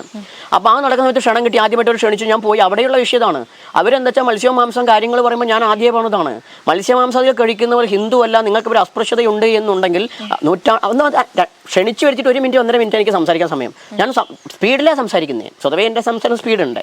അപ്പം ഞാൻ പറഞ്ഞതെന്ന് വെച്ചാൽ ഇങ്ങനെയുള്ള അതുകൊണ്ട് മത്സ്യമാംസങ്ങൾ കഴിക്കുന്നതും അല്ലെങ്കിൽ അത്തരം ആചാരങ്ങളും പാടനും മറുതയും തെറ്റാണെന്നോ ഞങ്ങൾ ഹിന്ദുക്കളല്ല എന്നുണ്ടെങ്കിൽ നൂറ്റാണ്ടുകൾ അടിച്ചമർത്തപ്പെട്ടൊരു ജനതയുടെ പ്രതിനിധിയായിട്ടാണ് ഈ വേദിയിലേക്ക് ചണ്ടാളവർക്ക് ക്ഷണം കിട്ടിയത്. എനിക്ക് സംസാരിക്കാൻ നൂറ്റാണ്ടുകളുടെ ചരിത്രമുള്ളതുകൊണ്ട് 1.5 മിനിറ്റ് പോരാ. എന്നിരുന്നാലും ഞാൻ പറയുകയാണ്, ഇങ്ങനെയുള്ളൊരു ആളെ ഹിന്ദുവായി അംഗീകരിക്കാൻ പറ്റുമെങ്കിൽ മാത്രം നിങ്ങൾ അംഗീകരിച്ചാൽ മതി. അല്ല ഗോമാതാവായിട്ട് മാത്രം കാണുകയും പശുവിനെ തിന്നാൻ അധികാരമുള്ള പറയനെ അടിച്ചുകൊള്ളണമെന്ന് പറഞ്ഞ സിദ്ധാന്തമാണെങ്കിൽ എനിക്ക് നിങ്ങളോട് യോജിക്കാൻ പറ്റില്ല. ആ വേദി എന്നാണ് പറയുന്നത്. ഇനി SDPIൻ്റെ വേദിയിൽ കോട്ട മൈതാനത്ത് പാലക്കാട് പോയപ്പോഴും അംബേദ്കർ എനിക്ക് സംസാരിക്കാൻ പോയ സമയത്ത് ഞാൻ പറയുന്നത് ഇത്രയേ ഉള്ളൂ, നാളെ നിങ്ങൾ ഏതെങ്കിലും തരത്തിൽ ഇസ്ലാമിക രാഷ്ട്രമാകണം ഇത് എന്ന് പറഞ്ഞാൽ ലോകം ഇസ്ലാമികമാകണം എന്ന് പറയുകയോ ലോകം ഒരു ഹിന്ദു രാഷ്ട്രമാണെന്നോ മറ്റെന്തെങ്കിലും മതരാഷ്ട്രമാണെന്ന് പറഞ്ഞാൽ ചണ്ടാളവി അംബേദ്കറുടെ ഇന്ത്യ എന്ന വിഷയത്തിൽ ഉറച്ചു പറയുന്നു. ഞാൻ വിഭാവനം ചെയ്യുന്ന ഇന്ത്യ എന്ന് പറഞ്ഞാൽ നാനാത്വത്തിൽ ഏകത്വമുള്ള, അത് ഇന്നുണ്ടായതല്ല, ഭരണഘടനയ്ക്കല്ല, പണ്ടേ വൈവിധ്യങ്ങളുള്ളൊരു നാടാണ്. അപ്പോൾ നാനാത്വത്തിൽ ഏകത്വമുള്ള അംബേദ്കർ വിഭാവനം ചെയ്ത എൻ്റെ ഇന്ത്യ അംബേദ്കറുടെ ഇന്ത്യ, അതാണ് എൻ്റെ ഇന്ത്യ, മതരാഷ്ട്രമല്ല എന്ന് അവിടെയും പറഞ്ഞു.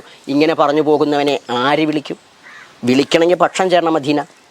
ഇപ്പോഴും വിഷയം അതാണ്. ചണ്ടാള ബാബ എന്താണെന്ന് അറിയുന്നവർ തന്നെ പിന്നെ കൊട്ടാൻ കിട്ടിയ അവസരം കിട്ടുക എന്നുള്ളതാണ്. പക്ഷെ ഞാൻ അതിനെയൊക്കെ പ്രോത്സാഹിപ്പിക്കുകയാണ്. കാരണം എനിക്ക് മാർക്കറ്റ് ചെയ്യാൻ കാശില്ല, ഞാൻ കാശ് ഉണ്ടെങ്കിലും ഞാൻ ചിലവാക്കില്ല. അത് വിശക്കുന്നവനെ ഞാൻ സ്വതവേ പറയും. ഞാൻ അയ്യങ്കാളി യജമാനം പറഞ്ഞ വാക്ക് പറയും, ദൈവത്തിൻ്റെ പൂജനം നടക്കുമ്പോഴും ദൈവത്തിൻ്റെ പൂജനത്തിന് വേണ്ടി കാശിൻ്റെ ആവശ്യമില്ല. ദൈവത്തിന് ഏത് വിധേന നിങ്ങൾക്ക് ഉപാസിക്കാം. ദൈവം നിങ്ങളുടെ ഉള്ളിൽ കിടക്കുന്ന നിങ്ങളുടെ ജീവശക്തിയാണ്. നിങ്ങൾ തിന്നും കുടിക്കുകയും ചെയ്താൽ അത് തന്നെ ധാരാളമാണ്. പിന്നെ പരോപകാരം ചെയ്യാം. അപ്പോൾ എന്നെ സംബന്ധിച്ച് പണമുണ്ടെങ്കിൽ എൻ്റെ മാർക്കറ്റിങ്ങിന് ഞാൻ ചിലവാക്കില്ല. ഞാനിപ്പോൾ ഇവിടെ ഇരിക്കുന്നതിന് മുമ്പ് ഒരു പെൺകുട്ടിയുടെ വോയിസ് മെസ്സേജ് കേട്ടിട്ട് ഞാൻ വരുന്നത്, അവരെ കുട്ടിക്ക് വയ്യ, 2000 രൂപ തരണം. ഞാൻ ഇത്രേ പറഞ്ഞു, 2000 രൂപ തരുന്നതിന് വിരോധമില്ല, അത് ജനുനാണെന്ന് അന്വേഷിക്കട്ടെ. കണ്ണൂരിലുള്ള ശിഷ്യന്മാർ എന്താ മേടിച്ചാൽ നേരിട്ട് വന്ന് ചെയ്യും. എൻ്റെ കയ്യിൽ ഞാൻ അധ്വാനിച്ച പൈസ ഒരു ഫണ്ടിങ്ങിൻ്റെ മുകളിലുള്ളതല്ല. അതായത് മാർക്കറ്റിങ്ങിന് ഒരു പൈസ ചിലവാക്കില്ല. അത് വിശക്കുന്നവനും അല്ലെങ്കിൽ കഷ്ടപ്പെടുന്നവനും ഉണ്ടെങ്കിൽ ഞാൻ ഇത് കൊടുക്കും. അതാണ് എൻ്റെ ലക്ഷ്യം. അതിലൊന്നും ഭക്തി എനിക്ക് വിഷയമല്ല. അതിനെനിക്ക് ഭക്തിയുടെ ആവശ്യമില്ല. എനിക്ക് വേറെ സ്ഥാപനങ്ങളുണ്ട്, പണിയെടുത്ത് ജീവിച്ചോടെ വേണമെങ്കിൽ നിരന്തരം എനിക്ക് സ്ഥാപനങ്ങളുണ്ട്, എനിക്ക് പണി തരൂ. ഇൻഡസ്ട്രിയൽ വർക്ക് നടക്കുന്നുണ്ട്, ഈ പറഞ്ഞ കൺസ്ട്രക്ഷൻ വർക്ക് നടക്കുന്നുണ്ട്, ഇലക്ട്രിക് വർക്ക് നടക്കുന്നുണ്ട്, മറ്റു പല ജോലിയും ചെയ്യുന്ന ശിഷ്യരുണ്ട്. ഇവർക്കൊക്കെ ജോലികൾ തരൂ. നിങ്ങളൊരു പൂജ എനിക്ക് തരരുത്. ഞാൻ ജോലി ചെയ്ത് ജീവിച്ചോളാം. ജോലി ചെയ്ത് ജീവിച്ചോളാം. പിന്നെ ദേവസ്വം ബോർഡിന്റെ സംവിധാനമാണ് തന്ത്രവിദ്യാപീഠം. അല്ലാണ്ട് അന്ധവിശ്വാസം പഠിപ്പിക്കുകയാണെങ്കിൽ അവരാണ് നടത്തേണ്ടത്. അപ്പോൾ അവിടെ പൂജാരികളെ നിയമിക്കുമ്പോൾ ഇന്നിപ്പോൾ ദേവസ്വം ജോലി എന്ന് പറഞ്ഞാൽ പെൻഷൻ കിട്ടുന്ന എല്ലാ അലവൻസും ഉള്ള ഒരു ജോലിയാണ്. അപ്പോൾ അതിന് കൃത്യമായി സർട്ടിഫിക്കറ്റ് കൊടുക്കുന്ന ഒരു സ്ഥാപനം ഞാൻ നടത്തുന്നത്. പിന്നെ കൂടാതെ ഞാനെന്ന് പറഞ്ഞ വ്യക്തി ഇത് കൊടുക്കാൻ യോഗ്യതയുള്ള രാജ്യത്തിൻ്റെ ഏക ദലിതനാണ്. ദലിതൻ മറ്റുള്ളവർ എന്നെ വിളിക്കൊണ്ട് പറയാതിരിക്കാൻ പറ്റില്ല. പൊളിറ്റിക്കലി കറക്റ്റഡ് വാക്കാണത്. അപ്പോൾ അങ്ങനെ വരുന്ന സമയത്ത് എനിക്ക് എൻ്റെ ജോലി, ഇനിയിപ്പോൾ പൂജ വേണ്ട, മറ്റു പണികൾ തന്നോളൂ. കേരളത്തിൻ്റെ അകത്തും പുറത്തും എവിടെയാണെങ്കിലും ശരി, ഞങ്ങൾക്ക് ടെൻഡർ തരിക, ഞങ്ങൾക്ക് ആ ടെൻഡർ ഞങ്ങൾ ഓക്കെ ആണെങ്കിൽ ഞങ്ങൾക്ക് വർക്ക് തന്നാൽ മതി. ഇതെന്നെ ആൾ ദൈവമാക്കണ്ട. എൻ്റെ ഇവിടെ കയറുമ്പോൾ തന്നെ കാണുന്ന എന്താണ്, ദേഹമാണ് ദേവാലയം എഴുതി വെച്ചിരിക്കും അല്ലേ? അല്ലാണ്ട് മക്കത്തെ പള്ളിയാണെന്നോ അല്ലെങ്കിൽ ശബരിമല അയ്യപ്പ ക്ഷേത്രമാണെന്നോ അല്ലെങ്കിൽ ഏതെങ്കിലും ഈ ജെറുസലേമിലെ ദേവാലയമാണെന്നൊന്നും അല്ല, ദേഹമാണ്. അത് ചിലപ്പോൾ അവർക്ക് ആരാധനാലയമാവാം, ഒരു വിരോധമില്ല. അല്ലെങ്കിൽ സ്വന്തം ദേഹമാണ്. അതിൻ്റെ ഭംഗിയിലും വൃത്തിയിലും നല്ല രീതിയിൽ നിങ്ങൾ ഇഷ്ടപ്പെടുന്ന പോലെ എങ്ങനെ വേണം കൊണ്ടു നടന്നോളൂ. പ്രാണനാണ് ദൈവം. അടുത്ത വരിയാണ്, നിങ്ങളുടെ ജീവനെ നിങ്ങൾ സംരക്ഷിക്കുക. നമ്മളൊരു വണ്ടി വരുമ്പോൾ നമ്മൾ നിന്ന് കൊടുക്കണമെങ്കിൽ നമുക്ക് അത്രയും വെറുത്തിട്ടാവും, അല്ലെങ്കിൽ നമ്മൾ മാറും ഇല്ലേ? അറിയാണ്ടെങ്കിലും ഒന്ന് മാറും ഇല്ലേ? അപ്പം ജീവനെ പ്രൊട്ടക്റ്റ് ചെയ്യുന്ന കാര്യങ്ങൾ നിങ്ങൾ ചെയ്തോളൂ. പിന്നെ കൂടെ കർമ്മമാണ് സാധന, സ്വന്തം തൊഴിലാണ് ഈശ്വര പൂജനം. അല്ലാണ്ട് നിങ്ങൾ 5 നേരം 10 നേരം മിനിറ്റിന് വെച്ചിട്ടൊന്നും ദൈവത്തെ വിളിച്ചൊരു കാര്യമില്ല. ദൈവം എന്ന് പറഞ്ഞാൽ ദൈവപ്രകാശമാണ്, അറിവാണ്. ആ അറിവ് എന്താണ്? ആദ്യത്തെ അറിവ് എന്ന് പറഞ്ഞാൽ നമുക്ക് നിലനിന്നേ പറ്റുള്ളൂ. നമ്മൾ നിലനിൽക്കുമ്പോൾ എന്ത് വേണം? നമ്മൾ നിലനിൽക്കണമെങ്കിൽ മറ്റവൻ കൂടി വേണം. ഒറ്റയ്ക്ക് ഇവിടെ ഒന്നും ചെയ്യാനില്ല. ഞാനും എൻ്റെ ഭാര്യയും ഒരു തട്ടാനെന്ന് മാത്രം ചിന്തയല്ല, ഞാനും ഈ സമൂഹവും വേണം. ആ സമൂഹവും മറ്റവനെ ഉൾക്കൊള്ളാൻ പറ്റണം. അപ്പോൾ അതിനെന്ത് വേണം? നമുക്ക് എന്തെങ്കിലും ചെയ്യണമെങ്കിൽ നമ്മുടെ തൊഴിലൊന്നും വേണ്ട, നിഷ്കാമമായി പോണേ തൊഴിൽ വേണ്ട, ധ്യാനവും സന്യാസം പക്ഷേ മതി. ഓനെ കൊണ്ട് ആർക്കൊരു ബുദ്ധിമുട്ടില്ല, അവരെ സമാധാനമായിട്ട് ഇരിക്കുന്നു. അതിൻ്റെ ഒരു വർഗീയമായിട്ടുള്ള വിഷയങ്ങളൊക്കെ ഉണ്ടാകുമ്പോൾ ചോദ്യം ചെയ്യപ്പെടേണ്ടത് തന്നെയാണ്. വർഗീയ വിദ്വേഷം ഉണ്ടാക്കുക, വർഗീയ സംഘർഷം ഉണ്ടാക്കുക, മതം വലുതായിക്കൊണ്ട് മറ്റവൻ്റെ കഴുത്തിൽ കത്തി വയ്ക്കുക, സ്വയം പൊട്ടി മരിക്കുക, അല്ലെങ്കിൽ ഈ വല്ല പശുവിൻ്റെ പേരിൽ മറ്റുള്ള അറക്കുക, ഇവനെന്താ ഇന്നത് തിന്നാൽ, എന്താ പശു ഇറച്ചി തിന്നാൽ, എന്താ പന്നിയിറച്ചി തിന്നാൽ, ഇത്തരം വിഷയങ്ങൾ പറയുക. പിന്നെ ദൈവരാജ്യം വരുമ്പോൾ നിങ്ങളെല്ലാവരും പാപികളാണ്, നിങ്ങളൊക്കെ ഞങ്ങളെ വഴിക്ക് വരൂ, എന്നാൽ മാത്രം നിങ്ങൾ പുണ്യാളന്മാരാവും, പിന്നെ അതിന് ശേഷം പാപികൾ. ഇതൊക്കെ പണമൊക്കെ അതൊന്നുമല്ല. വിശപ്പിന് ഭക്ഷണം വേണോ? അന്നമാണ് ഈ ലോകത്തെ ഏറ്റവും വലിയ സത്യം. അന്നം. മോള് പോലും ഇവിടെ ഇരിക്കുന്നത് മോൾക്ക് ഈ പറഞ്ഞ പോലെ വരുമാനം തന്നെയാണ് വിഷയം, ഇല്ലേ? അപ്പോൾ ആത്യന്തികമായി അന്നമാണ്. എന്നാൽ ഈ അന്നം ഉണ്ടാക്കുന്നതിൻ്റെ അവസ്ഥ അന്നും ഇന്നും എങ്ങനെയാണെന്നറിയോ? നമ്മൾ ടാറ്റയ്ക്കും ബിർളയ്ക്കും ഒക്കെ വേണ്ടിയിട്ട് ഭയങ്കരമായിട്ട് സംസാരിക്കുന്നു, പ്രൊട്ടക്ഷൻ കൊടുക്കുന്നു. ഏക്കറണക്കിന് ഭൂമിയാണ് കേന്ദ്ര സർക്കാർ പോലും വിട്ടുകൊടുക്കുന്നത്. അന്നം കഴിക്കുന്നവനും അന്നം ഉണ്ടാക്കുന്നവനും വിളയിക്കുന്നവനും ഒരു പിടി മണ്ണിന് വേണ്ടി സമരം ചെയ്യുന്ന നാടാണ് കേരളവും ഇന്ത്യയും. കിടക്കാനും ഇരിക്കാനും ഭൂമിയില്ലാത്തവർ. അതുകൊണ്ട് എൻ്റെ വിഷയം ആത്മീയതയാണോ? മോൾ എൻ്റെ അടുത്ത് ഇരിക്കണമെങ്കിൽ, എന്നെ കാണണമെങ്കിൽ അവിടെയാണ് ദൈവീകത. ഞാൻ സംസാരിച്ച വിഷയം ഒരു പ്രകൃതി ഒരു മറ്റൊരു വിഷയത്തിലൂടെ കൊണ്ടുപോയി ഒത്തിരി ആൾ എന്നെ കാണും കേൾക്കും ചെയ്യുന്നു. അതുകൊണ്ട് ഞാൻ പറയുകയാണ്, എൻ്റെ വിഷയം അടിസ്ഥാനപരമായിട്ട് ഇവിടുത്തെ അടിസ്ഥാന ജനവിഭാഗങ്ങൾ കിടക്കാൻ മണ്ണ്, ഉടുക്കാൻ വസ്ത്രം, ചികിത്സിക്കാൻ കൃത്യമായ ആരോഗ്യ കേന്ദ്രങ്ങളില്ലാത്ത അവസ്ഥ, കൃത്യമായി വിദ്യാഭ്യാസം ചെയ്യണമെങ്കിൽ തന്നെ കിട്ടുന്ന അതൊന്നും പോരാ. രംസംഗ്രാൻഡ് പദ്ധതി SC/STക്ക് കൃത്യമായി ലഭിക്കുന്നില്ല. അതുകൊണ്ട് എൻ്റെ വിഷയം ആത്മീയത ചോദിച്ചാൽ ആത്മീയതയാണ്. ആധ്യാത്മികത വിഷയം വന്നാൽ മാത്രമേ ഞാൻ ആത്മീയത സംസാരിക്കുള്ളൂ. ഭൗതികമായിട്ടാണോ വിഷയമെങ്കിൽ ഭൗതികത തന്നെയാണ്. അതുകൊണ്ട് യോഗഭോഗാത്മകമായ കൗളമാണ് എൻ്റെ വിഷയം. ശരീരത്തിന് ഭക്ഷണം, ആത്മാവിന് ആത്മീയത. ഓക്കെ, മഹാചണ്ടാള പൂജയിൽ കണ്ട ആ ഒരു വ്യക്തിയിൽ നിന്നും തീർത്തും വിഭിന്നമായ ഒരാൾ, അതാണ് ഇപ്പൊ ഞാൻ കണ്ടത്. എവിടെ നിന്നാണ് അപ്പോൾ ഈ ഫയർ ലഭിച്ചത്? എൻ്റെ ചോദ്യം കഴിഞ്ഞില്ല, ഞാൻ പൂർണ്ണമാക്കട്ടെ. അതായത് കുട്ടിക്കാലം മുതൽ ഒരുപാട് ജാതീയമായ അധിക്ഷേപം ഏറ്റെടുത്ത ഒരാളാണ്, ഏൽക്കപ്പെട്ടിട്ടുള്ള ഒരാളാണ്. അപ്പോൾ ഞാൻ കേട്ടിട്ടുണ്ട് ഈ കോഴിവെട്ട് പൂർണ്ണമായിട്ട് അതേ വേർഡ് തന്നെ യൂസ് ചെയ്യണമല്ലോ എന്ന് വിചാരിച്ചിട്ട്. പിന്നെ അതേപോലെ ആസിഡ് ആക്രമണം ഉണ്ടായി, അതിൻ്റെ കൂടെ തന്നെ അമ്മയുടെ വിയോഗം, അതൊക്കെ ഉണ്ടായി. അപ്പോൾ ഈ ഒരു ഫയർ ഉണ്ടാവുന്നത് അതിൽ നിന്നാണോ, അല്ല അതിനേക്കാളും മുന്നേ ഈ ഒരു വ്യക്തി ഉണ്ടായിട്ടുണ്ടോ? ഓക്കെ, അവിടെ ദിവ്യത്വം അവകാശപ്പെടുന്നല്ല. ചണ്ടാളബാബ ജനിച്ചിരിക്കുന്നത് ഇതിനുള്ളൊരു ബോധ്യം നന്നായിട്ട് ചണ്ടാളബാബയ്ക്കുണ്ട്. അത് ബോധ്യമായത് കൊച്ചിലേ തുടങ്ങിയതാണ്. കാരണം ഒരു നിങ്ങൾ ഈ പറഞ്ഞ ജാതി ഇല്ല അതൊക്കെ പറഞ്ഞാൽ അത് ആരോടാ പറയുന്നത്? വിശക്കുന്നവനോടോടെ അവിടെ വിശക്കുന്നൊരു സാധനം ഇല്ല എന്ന് പറയരുത്. കുട്ടിയിലെ ഒരു ഇന്റർകാസ്റ്റ് ഫാമിലിയിൽ ജനിച്ചിട്ട് പട്ടികജാതിക്കാരനുമല്ല, സവർണനുമല്ല, നായരുമല്ല, അങ്ങനത്തെ അവസ്ഥയിൽ ഒറ്റയ്ക്ക് ഞങ്ങൾ 3 മക്കൾ, 5 മക്കളുണ്ടായി, 2 മക്കൾ മരിച്ചുപോയി, പെൺകുട്ടികളായിരുന്നു, കുട്ടിയിലെ മരിച്ചുപോയി. പിന്നെ ഞങ്ങൾ 3 മക്കളും എന്താ വെച്ചാൽ അവിടെ എല്ലാ ആളുകൾക്കും ഞങ്ങൾ സ്വീകാര്യരാ. പക്ഷെ മറിച്ച് സാമുദായിക വിഷയങ്ങൾ ഞങ്ങൾ മാറ്റി നിർത്തപ്പെടുന്നവരാണ്. അതുകൊണ്ട് ഞങ്ങൾ പറയും ഞങ്ങൾ ആ 3 പേരും തീ കുരുത്തവന്മാരാ. എന്താ വെച്ചാൽ ഞങ്ങളുടെ വിഷയം എന്ന് വെച്ചാൽ ഞങ്ങൾ ജാതിയോട് വേദം ചോദിക്കുന്നു. വേദന ഒന്നുമില്ല എന്ന് പറയുന്നത് വേറൊരു ആംഗിൾ നിന്നിട്ടാ. ചണ്ടാളബാബ നിങ്ങൾ ചോദിക്കുന്ന ജാതിക്ക് എതിരല്ലേ? ആണെന്ന്. ഇതിലൊരു കാര്യവുമില്ല എന്നാ പറയണത്. അങ്ങനെ ഒരു കാര്യം ഇല്ലാതിരിക്കുമ്പോൾ ബോധ്യത്തിൽ നിന്നാണ് എന്തെങ്കിലും ഉണ്ടെങ്കിൽ അത് എന്തെന്നുണ്ടായി. അപ്പോൾ ചെറുപ്പത്തിൽ മാറ്റി നിർത്തപ്പെട്ട് അങ്ങനെ വരുന്ന സമയത്ത് എൻ്റെ അന്വേഷണമാണ് അവിടെ. എല്ലാവരും ഇത് പ്രത്യേകിച്ച് ഹിന്ദുയിസം ഫോളോ ചെയ്യുന്ന എല്ലാവരും ദൈവികമായിട്ടാണ് കാണുന്നതെന്ന്. നമ്മളിങ്ങനെയാണ്, നമ്മൾ ഇങ്ങനത്തെ ആളുകളാണ്, നമ്മൾ ഇങ്ങനെ ചെയ്യാൻ പാടുള്ളൂ. തൊട്ടടുത്ത വീട്ടിൽ നിൽക്കുന്ന എംബ്രാന്തിരിമാരുടെ വീട്ടിൽ കുളിക്കാൻ പോയപ്പോൾ വെളുത്തെടുത്ത് നേരായ കൂട്ടുകാരൻ കുളിക്കുന്നു, എനിക്ക് കുളിക്കാൻ പറ്റില്ല. കുളിച്ചതിനെ അവർ വന്ന് പറയാണ്, വസന്ത വേണമെങ്കിൽ വന്ന് കുളിച്ചോളൂ, പക്ഷേ ബിജുവിനെ എന്നും വിടരുതേ, വേണുവിനെ എന്നും വിടരുതേ. വസന്ത നായരാ കുളിക്കാം, ഞങ്ങൾക്ക് പറ്റില്ല. ശരി, അവരെ പ്രൈവറ്റ് കോളാണ്, അതിനൊരു കുഴപ്പമില്ല. അമ്മയ്ക്ക് കുളിക്കാമെന്ന് അവർ പറയുകയാണ്. അതോ പാവം ആ സ്ത്രീ, എൻ്റെ കൂട്ടുകാരൻ്റെ അമ്മ പാവമാണ് കേട്ടോ. അവരെ മുത്തശ്ശിക്കാണ് ആ ജാതി സ്പിറ്റ് ഉണ്ടായിരുന്നത്, അവർക്ക് അച്ഛനും അമ്മയ്ക്കും ലക്ഷം വെച്ചാൽ അവർ വേദനിപ്പിക്കണം. ഞാൻ അതുപോലെ സിനിമ കാണാൻ വേണ്ടിയിട്ട് ഈ കൂട്ടുകാരൻ വിളിക്കുമ്പോൾ സിനിമ കാണാൻ ചെന്ന് അപ്പോൾ തുടങ്ങും വരെ മുത്തശ്ശി എന്തോ പറഞ്ഞുകൊണ്ടിരിക്കലേ, അവർ തുളു ഭാഷയിൽ സംസാരിക്കുക. ലാസ്റ്റ് ഞാൻ വീട്ടിലെത്തുമ്പോൾ ഇതുപോലെ തന്നെ അവർ അമ്മ വന്ന് പറയും, വസന്തയെ കുട്ടികളോട് വരണ്ടെന്ന് പറയും, മുത്തശ്ശി സ്വൈരം തരുന്നില്ല. അപ്പോൾ ഞാൻ ആ മുത്തശ്ശിയെ കുറ്റം പറയില്ല. അവസാനം മുത്തശ്ശി മരിക്കുമ്പോൾ എൻ്റെ അച്ഛനാണ് പോയിട്ട് ഞരമ്പ് പിടിച്ചു നോക്കിയായിരുന്നത്. എന്താ അതുപോലെ തന്നെ എന്താ പറയുക വിളിക്കലേ. ആ മുത്തശ്ശിക്ക് ഭക്ഷണം കൊടുത്ത് എൻ്റെ ഇടത്തിയമ്മ നേഴ്സാ, ആ മുത്തശ്ശിക്ക് എൻ്റെ ഇടത്തിയമ്മയാണ് ഭക്ഷണം കൊടുത്തത്. അതൊക്കെ പ്രകൃതിയുടെ ഒരു വിളയാട്ടം. ഞാൻ കുറ്റം പറയുകയല്ല, അത് അങ്ങനെ കരുതും ചെയ്യരുത്, വയ്യായിക അതിനെ ആക്ഷേപിക്കുകയല്ല. പക്ഷേ അങ്ങനെയുള്ള കാലത്ത് അവിടെ നിന്ന് അങ്ങോട്ട് തുടങ്ങിയ ഈ വിഷയങ്ങൾ എല്ലായിടത്തും മാറ്റി നിർത്തുക. അമ്മയുടെ അനിയത്തിയുടെ മക്കൾ വരുന്ന വീട്ടിൽ അവരുടെ ഈ അമ്മയുടെ കാറ്റഗറിപ്പെട്ട കമ്മ്യൂണിറ്റിപ്പെട്ട ആൾക്കാരോട് ചെല്ലുമ്പോൾ അമ്മയുടെ അനിയത്തിയുടെ മക്കളെ ഇൻട്രൊഡ്യൂസ് ചെയ്യാം, ഇത് ഇന്നരുടെ മക്കളാണ്, അത് അവിടുത്തെ സ്ത്രീയുടെ പേരാ പറയും, ഇപ്പം ഇന്ദിരയുടെ മക്കളാണെന്നൊക്കെ പറയും. ഞങ്ങൾ കണ്ണൻ്റെ മക്കളാവും. ഒരു അഭിമാനക്ഷതല്ല പോണത്, പക്ഷെ ഒരു കുട്ടിക്ക് ഉണ്ടാകുന്ന വേദനയുണ്ട്. എന്താ? വീട്ടിൻ്റെ ഉള്ളിൽ കയറ്റില്ല. അപ്പോൾ ഇതെന്താ വെച്ചാൽ അങ്ങനെ തുടങ്ങുമ്പോൾ ഇത് എന്തുകൊണ്ടാണ്? അപ്പോൾ സ്വാഭാവികമായിട്ട് ദൈവത്തിൻ്റെയാണ് ഈ വ്യവസ്ഥ. കാരണം അമ്പലത്തിൽ പോകും, അമ്പലത്തിൽ നിന്നാണ് അത് തുടങ്ങുന്നത്, അറിയില്ലേ? ഹിന്ദുവിൻ്റെ ജാതി വ്യവസ്ഥ തുടങ്ങുന്ന ക്ഷേത്രത്തിൽ നിന്നാണ്, അതിൻ്റെ വിഗ്രഹത്തിൽ നിന്നാണ് തുടങ്ങിയായി ഇതിൻ്റെ ഈ സിസ്റ്റം. മതിൽക്കെട്ടിൻ്റെ പുറത്ത് വെക്കുന്ന ആളുകളൊക്കെ ആകുമ്പോൾ ഒന്നുമല്ല. അപ്പോൾ സ്വാഭാവികമായിട്ട് അതൊരു അന്വേഷണമാണ്. ഇങ്ങനെയൊന്നും ഉണ്ടോ വെച്ചപ്പോൾ ആദ്യം ഞാൻ ഭഗവത്ഗീതയൊക്കെ ഈ പറഞ്ഞ പോലെ തന്നെ ഇല്ല എന്ന് വേണം ആശയത്തിലാണ് പഠിച്ചത്. ഗുണകർമ്മ വിഭാഗ ചാതുർവർണ്ണ മയാസൃഷ്ടം ഗുണകർമ്മ. അപ്പോൾ എനിക്കും തോന്നി ശരിയാ, ഭഗവത്ഗീതയിലൊന്നും ഇത് വളരെ പോസിറ്റീവായിട്ടാണ് പറഞ്ഞത്. പിന്നെ ഞാൻ ഉപനയനം ചെയ്ത് പഠിക്കാൻ വേണ്ടി പോകുമ്പോൾ ആദ്യം അവിടുത്തെ ഗുരുനാഥനോട് ചോദിക്കുന്ന പരിപാടിക്ക് ഈ പണിയെടുക്കാൻ പറ്റുമെന്നാണ്. കാരണം എനിക്കറിയില്ല ഏലംകുളത്തെ ശങ്കരൻ നമ്പൂരിപ്പാട്ടിൻ്റെ നാട്ടിലെ പട്ടികജാതിക്കാരൻ്റെ നായരുടെയും മകൻ അറിയില്ല അത് എല്ലാവർക്കും ചെയ്യാൻ പറ്റുന്നതാണ്. അവിടെ വേറെ ശാന്തിക്കാരില്ല, ഒക്കെ നമ്പൂരാക്കന്മാരാ. അച്ഛൻ പൂജ ചെയ്യുന്നുണ്ട് പരമ്പരയായിട്ട്, പക്ഷെ അവർക്കൊന്നും വിലയില്ല. വേറെ അവർക്ക് വില പറഞ്ഞാൽ സാമൂഹിക മൂല്യം കേട്ടോ, അല്ലാണ്ട് നമ്മുടെ വിലയില്ല പറഞ്ഞാൽ അങ്ങനെയല്ല പറഞ്ഞത്. അപ്പോൾ അതുകൊണ്ട് എന്നെ അംഗീകരിച്ചില്ല എന്നൊക്കെ ചിലർ പറഞ്ഞു കിട്ടി. അംഗീകരിക്കാത്ത പ്രശ്നമല്ല അത്. അപ്പോൾ എന്താ വെച്ചാൽ സ്വാഭാവികം അപ്പോൾ അദ്ദേഹം പറഞ്ഞു കുഴപ്പമില്ല, ബ്രാഹ്മണനാവാൻ കർമ്മം കൊണ്ട് ബ്രാഹ്മണനാക്കൊക്കെ കേട്ടു. പക്ഷെ ഞാനത് കഴിഞ്ഞ് വരുമ്പോൾ ഈ കർമ്മ ബ്രാഹ്മണൊന്നും എവിടെ ഇല്ലയെന്ന്. സംഘപരിവാറിൻ്റെ ആളുകളുടെ ക്ഷേത്രത്തിൽ പോയപ്പോൾ ചെയർമാൻ ആരാ മണിയടിക്കാന്ന് ചോദിച്ച ആൾക്കാരാണ് ഏലംകുളത്തെ സംഘപരിവാറുകാർ, അറിയില്ലേ? അപ്പോൾ സ്വാഭാവികമായിട്ടും RSSകാരുടെ കമ്മ്യൂണിസ്റ്റുകാരെ നിരന്തരം വിളിക്കുകയാണ്. ചെയർമാൻ എങ്ങനെയാ നമ്പൂരിയാവുക ചോദിച്ചിട്ട് നിത്യേനെ വിളിച്ച് തെറി പറയുകയാണ് DYFIക്കാർ. അതിൻ്റെ ശേഷിപ്പ് ഇപ്പോൾ അടുത്ത് ഈ വാർത്ത വന്നപ്പോൾ ഏലംകുളത്തിന് നായർ DYFIക്കാരൻ, ഞാൻ എല്ലാവരെയും പറയില്ല കേട്ടോ, ആ പാർട്ടിക്കാരെല്ലാവരും മോശക്കാരല്ല, RSSകാരെല്ലാവരും മോശക്കാരല്ല, പക്ഷെ മറിച്ച് ഈ ചിന്തയുള്ളവന്മാരൊക്കെ കൂട്ടത്തിലുണ്ട്. ഇയാളെ പോസ്റ്റ് ഇട്ടു, ഇതാ ഇവൻ വന്നിരിക്കുന്നു ബിജു നാരായണ ശർമ്മ ചെണ്ടാൾ എന്നൊക്കെ പറഞ്ഞിട്ട്. കാരണം നായരാ, അന്നേ തുടങ്ങിയ പണിയായി ഇവൻ. ഉള്ള ബസ് സ്റ്റോപ്പ് പൊളിച്ചിട്ട് എന്നെ ഉപദ്രവിക്കാൻ നോക്കിയത്, അവരെന്നെ പൊളിച്ചിട്ട്. പക്ഷേ പോലീസ് സ്റ്റേഷനിൽ എത്തിയപ്പോൾ കണ്ടവൻ പറഞ്ഞു ഇവനാ പൊളിച്ചെന്നുള്ളത്. അതോടെ അതും പൊളിഞ്ഞു. അപ്പോൾ ഒരു ഉപനയനം ചെയ്തതിൻ്റെ പേരിലൊക്കെ എന്നെ ഒരുപാട് ഉപദ്രവിച്ചവർ അവിടെ അയലംകുളത്തിൽ. അപ്പോൾ എന്ന് തുടങ്ങി ചിന്തിക്കണം. ഇതൊക്കെ കഴിഞ്ഞ് ഞാൻ അപ്പോഴും ക്ഷേത്രത്തിൽ പൂജ ചെയ്യുന്നുണ്ട്, പഠിപ്പിക്കുന്നുണ്ട്, ഇതൊക്കെ ചെയ്യുന്നുണ്ട്. അതുകൊണ്ട് അംഗീകരിക്കാത്ത പ്രശ്നമില്ല. വാസ്തുവിദ്യ കഴിഞ്ഞ് എനിക്ക് ഹിന്ദുക്കൾ വിളിക്കൽ കുറവായിരുന്നു. അവിടെ ഞാൻ മലപ്പുറത്താന്ന് പറഞ്ഞല്ലോ, അവിടെ എങ്ങനെയാ വെച്ചാൽ ഈ കട്ടുപ്പാറ എന്ന സ്ഥലമുണ്ട്, ഒരു മുസ്ലിം ഏരിയയാണ്. അവിടുത്തെ നബീസുമ്മ ഞാൻ മരിക്കുന്നത് വരെ ഓർക്കും, ഞാൻ എൻ്റെ ശിഷ്യരോടും പറയും മുസ്ലിങ്ങളോട് വിദ്വേഷം വേണ്ട എന്നുള്ളത്. നബീസുമ്മയാണ് ആദ്യമായിട്ട് എന്നെ തിരഞ്ഞത്, വയസ്സായൊരുമ്മ, ഒരു മുത്ത ആശാരിയൊക്കെ തിരഞ്ഞ് വന്നതാണ് എൻ്റെ ഓഫീസിലേക്ക്. പക്ഷേ അതിൽ കണ്ടപ്പോൾ കുട്ടിയാണ് വെച്ചാൽ അതിനെന്താ ഉമ്മ എനിക്ക് എന്താ ആവശ്യമില്ലതാ എന്നെ കൊണ്ടുപോയി. അതിനുശേഷം ആ കട്ടുപ്പാറയിൽ ഓരോ മുസ്ലിം സഹോദരങ്ങളും വീട് വെക്കുമ്പോൾ വാസ്തു വിശ്വസിക്കുന്ന സുന്നി വിഭാഗക്കാർ അവരെന്നെ വിളിച്ചിട്ട് എന്നെ കൊണ്ട് പ്ലാൻ നോക്കിച്ചിട്ടേ ചെയ്യുള്ളൂ.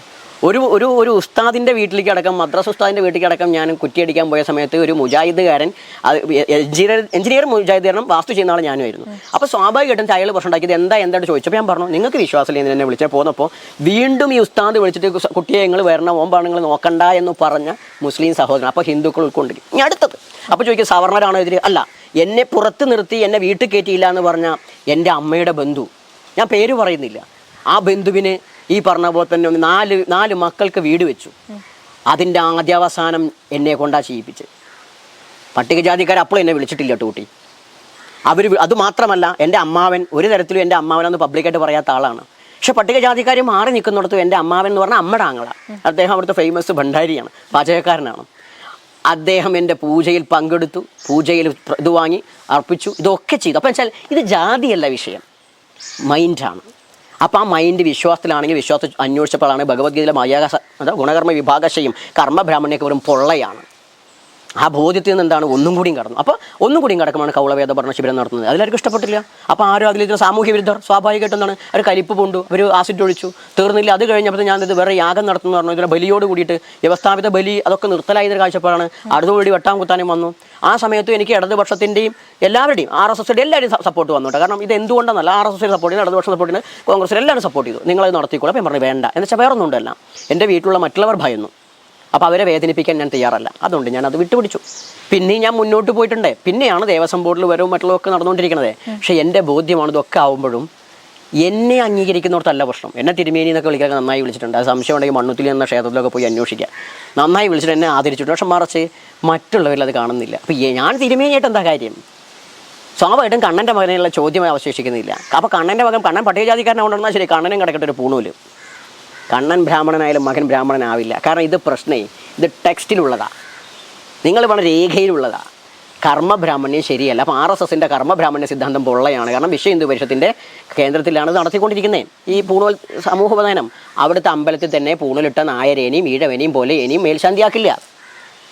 അപ്പോൾ പിന്നെ ഇവരുടെ ഈ പൊള്ളയായ വാദങ്ങൾ പൊളിറ്റിക്സാണ്. ആ പൊളിറ്റിക്സിൽ ജനത കുറേ ആളുകളെ ക്രൈസ്തവർ പിടിച്ചെടുത്തു, മുസ്ലിങ്ങൾ കുറേ ആൾക്കാരെ കൊണ്ടുപോയി, മറ്റോ കൊണ്ടുപോയി. അപ്പോൾ ഞാൻ നോക്കിയപ്പോൾ ഇവിടെ പോയോർത്തൊക്കെ ഇതിന് അംബേദ്കർ പോയ ബുദ്ധമതത്തിൽ പോലും ഇവരുടെ സ്ഥാനം എന്തെന്നറിയോ? നിയോ ബുദ്ധിസ്റ്റാണ്. അതായത് പട്ടിയൊട്ട കലം പോലെ വിട്ടു നിൽക്കേണ്ട ഗതികേടാണ്, അവിടെ ഒന്നും വിട്ടു നിൽക്കണം. അപ്പോൾ സ്വാഭാവികമായിട്ടും ഞാൻ എന്തിനും നമ്മളിങ്ങനെ മാറി മാറി പോകണം? ഇത് ഈ രാജ്യത്തിൻ്റെ പ്രത്യേക ജനാധിപത്യ രാജ്യമാണ്. ഈ ജനാധിപത്യത്തെ നിയന്ത്രിക്കുന്ന മുസ്ലിം ലീഗ് ആവട്ടെ, ഈ പറഞ്ഞ ക്രൈസ്തവ സഭകളാവട്ടെ, മറ്റുള്ളവരൊക്കെ ആകുമ്പോൾ അവരൊരു മത വിഷയത്തിലാണ് ഊന്നി നിൽക്കുന്നത്. മഹാനായ അംബേദ്കർ പറയുന്നുണ്ട്, സാമൂഹികമായി മാറ്റി നിർത്തപ്പെട്ട വ്യക്തികൾ രാഷ്ട്രീയപരമായിട്ടും ഒന്നായി ചേർന്ന് മുന്നോട്ട് പോകണമെന്ന്. അവിടെ ഒരു ഇഞ്ച് ഞാൻ കയറ്റി എഴുതുകയാണ്. ഈ മതത്തിൻ്റെ രാജ്യത്ത്, മതമില്ല എന്ന് പറയണ്ട, മതം ഭരിക്കുന്ന ഈ രാജ്യത്ത് അടിസ്ഥാന വിഭാഗങ്ങൾ മതപരമായി ഒന്നിച്ചു ചേരണം. അതിനെന്ത് വേണം? അവരെ സ്വത്വത്തെ ചേർത്ത് നിർത്തണം. അപ്പോൾ ഇത് എന്തുകൊണ്ട് വെച്ചാൽ ഇതിൻ്റെ ഈ അടികൊണ്ടാണോ വെച്ചാൽ അല്ല, അടികൊണ്ടത് മാത്രമല്ല, തിരിച്ചറിവാണ്. ഈ രാജ്യത്ത് അംബേദ്കർ പറഞ്ഞ ശ്രീലകം കയറണമെങ്കിൽ പിന്നെ അതുപോലെ തന്നെ കേവല ദളിതവാദം കൊണ്ട് മറ്റുള്ളവരെ ആക്ഷേപിച്ചുകൊണ്ടും വേണ്ട. ഈ ബ്രാഹ്മണരുടെ ഇന്നലത്തെ കാലം പറയേണ്ടതെന്ന് ഞാൻ പറയാം. അതിലൊന്നും കാര്യമില്ല. കാരണം ബ്രാഹ്മണരെ പറയുകയാണെങ്കിൽ പുലയർക്കും പറയർക്കും ഒക്കെ അങ്ങോട്ടും ഇങ്ങോട്ടും പറയാൻ ചരിത്രങ്ങൾ ഒത്തിരി ഉണ്ട്, അടിച്ചതും കുത്തിയതായിട്ട്. അപ്പോൾ അതല്ല, ഇന്ന് മുന്നോട്ട് പോകണമെങ്കിൽ എല്ലാവരും സഹകരണം കൂടിയേ തീരുള്ളൂ. ജാതീയ വിഷയമുണ്ടെങ്കിൽ അതിനെ നമ്മൾ സാമൂഹികമായിട്ടും അല്ലെങ്കിൽ പറഞ്ഞ നിയമപരമായിട്ടൊക്കെ നേരിടണം, ധാർമ്മികമായിട്ട്. അതിൻ്റെ അപ്പുറം അത് പറഞ്ഞിരുന്നിട്ട് ബ്രാഹ്മണൻ്റെ കുറ്റം എങ്ങനെ പറയാം, നായരുടെ കുറ്റം, അതിൽ ഞാൻ യോജിക്കുന്നില്ല. ഇപ്പോൾ മുസ്ലിങ്ങൾ മാപ്പിള ലഹള ഞാൻ പറയാം, അതിനെ പറഞ്ഞിട്ട് കാര്യമില്ല, അതൊക്കെ ആ കാലത്ത് കഴിഞ്ഞതാണ്. ഇനി ഇത്തരം വിഷയങ്ങൾ ഇന്നലെ കഴിഞ്ഞ കാര്യങ്ങൾ ഇന്ന് പറഞ്ഞ് വിളമ്പുന്നത് വിദ്വേഷങ്ങളും വർഗീയതയും ഉണ്ടാക്കുള്ളൂ. പക്ഷെ മറിച്ച് ഇന്നിൻ്റെ ഇതിൽ മൂന്നിക്കൊണ്ട് നമ്മുടെ സ്വത്വത്തിൽ ഊന്നിക്കൊണ്ട് നമ്മൾ മുന്നോട്ട് പോവുകയും അംബേദ്കർ പറഞ്ഞ ശ്രീലകം കയറാനുള്ള അവസ്ഥ ഉണ്ടാക്കിയെടുക്കുക. അതിന് ആര് സഹകരിച്ചാലും സഹകരിക്കണം രാഷ്ട്രീയപരമായിട്ട്. അതിൽ വിശ്വാസം ഇമ്പോർട്ടൻ്റ് ഘടകം എന്ന് പറഞ്ഞാൽ ഞങ്ങളുടെ സ്വത്വമാണെന്ന്.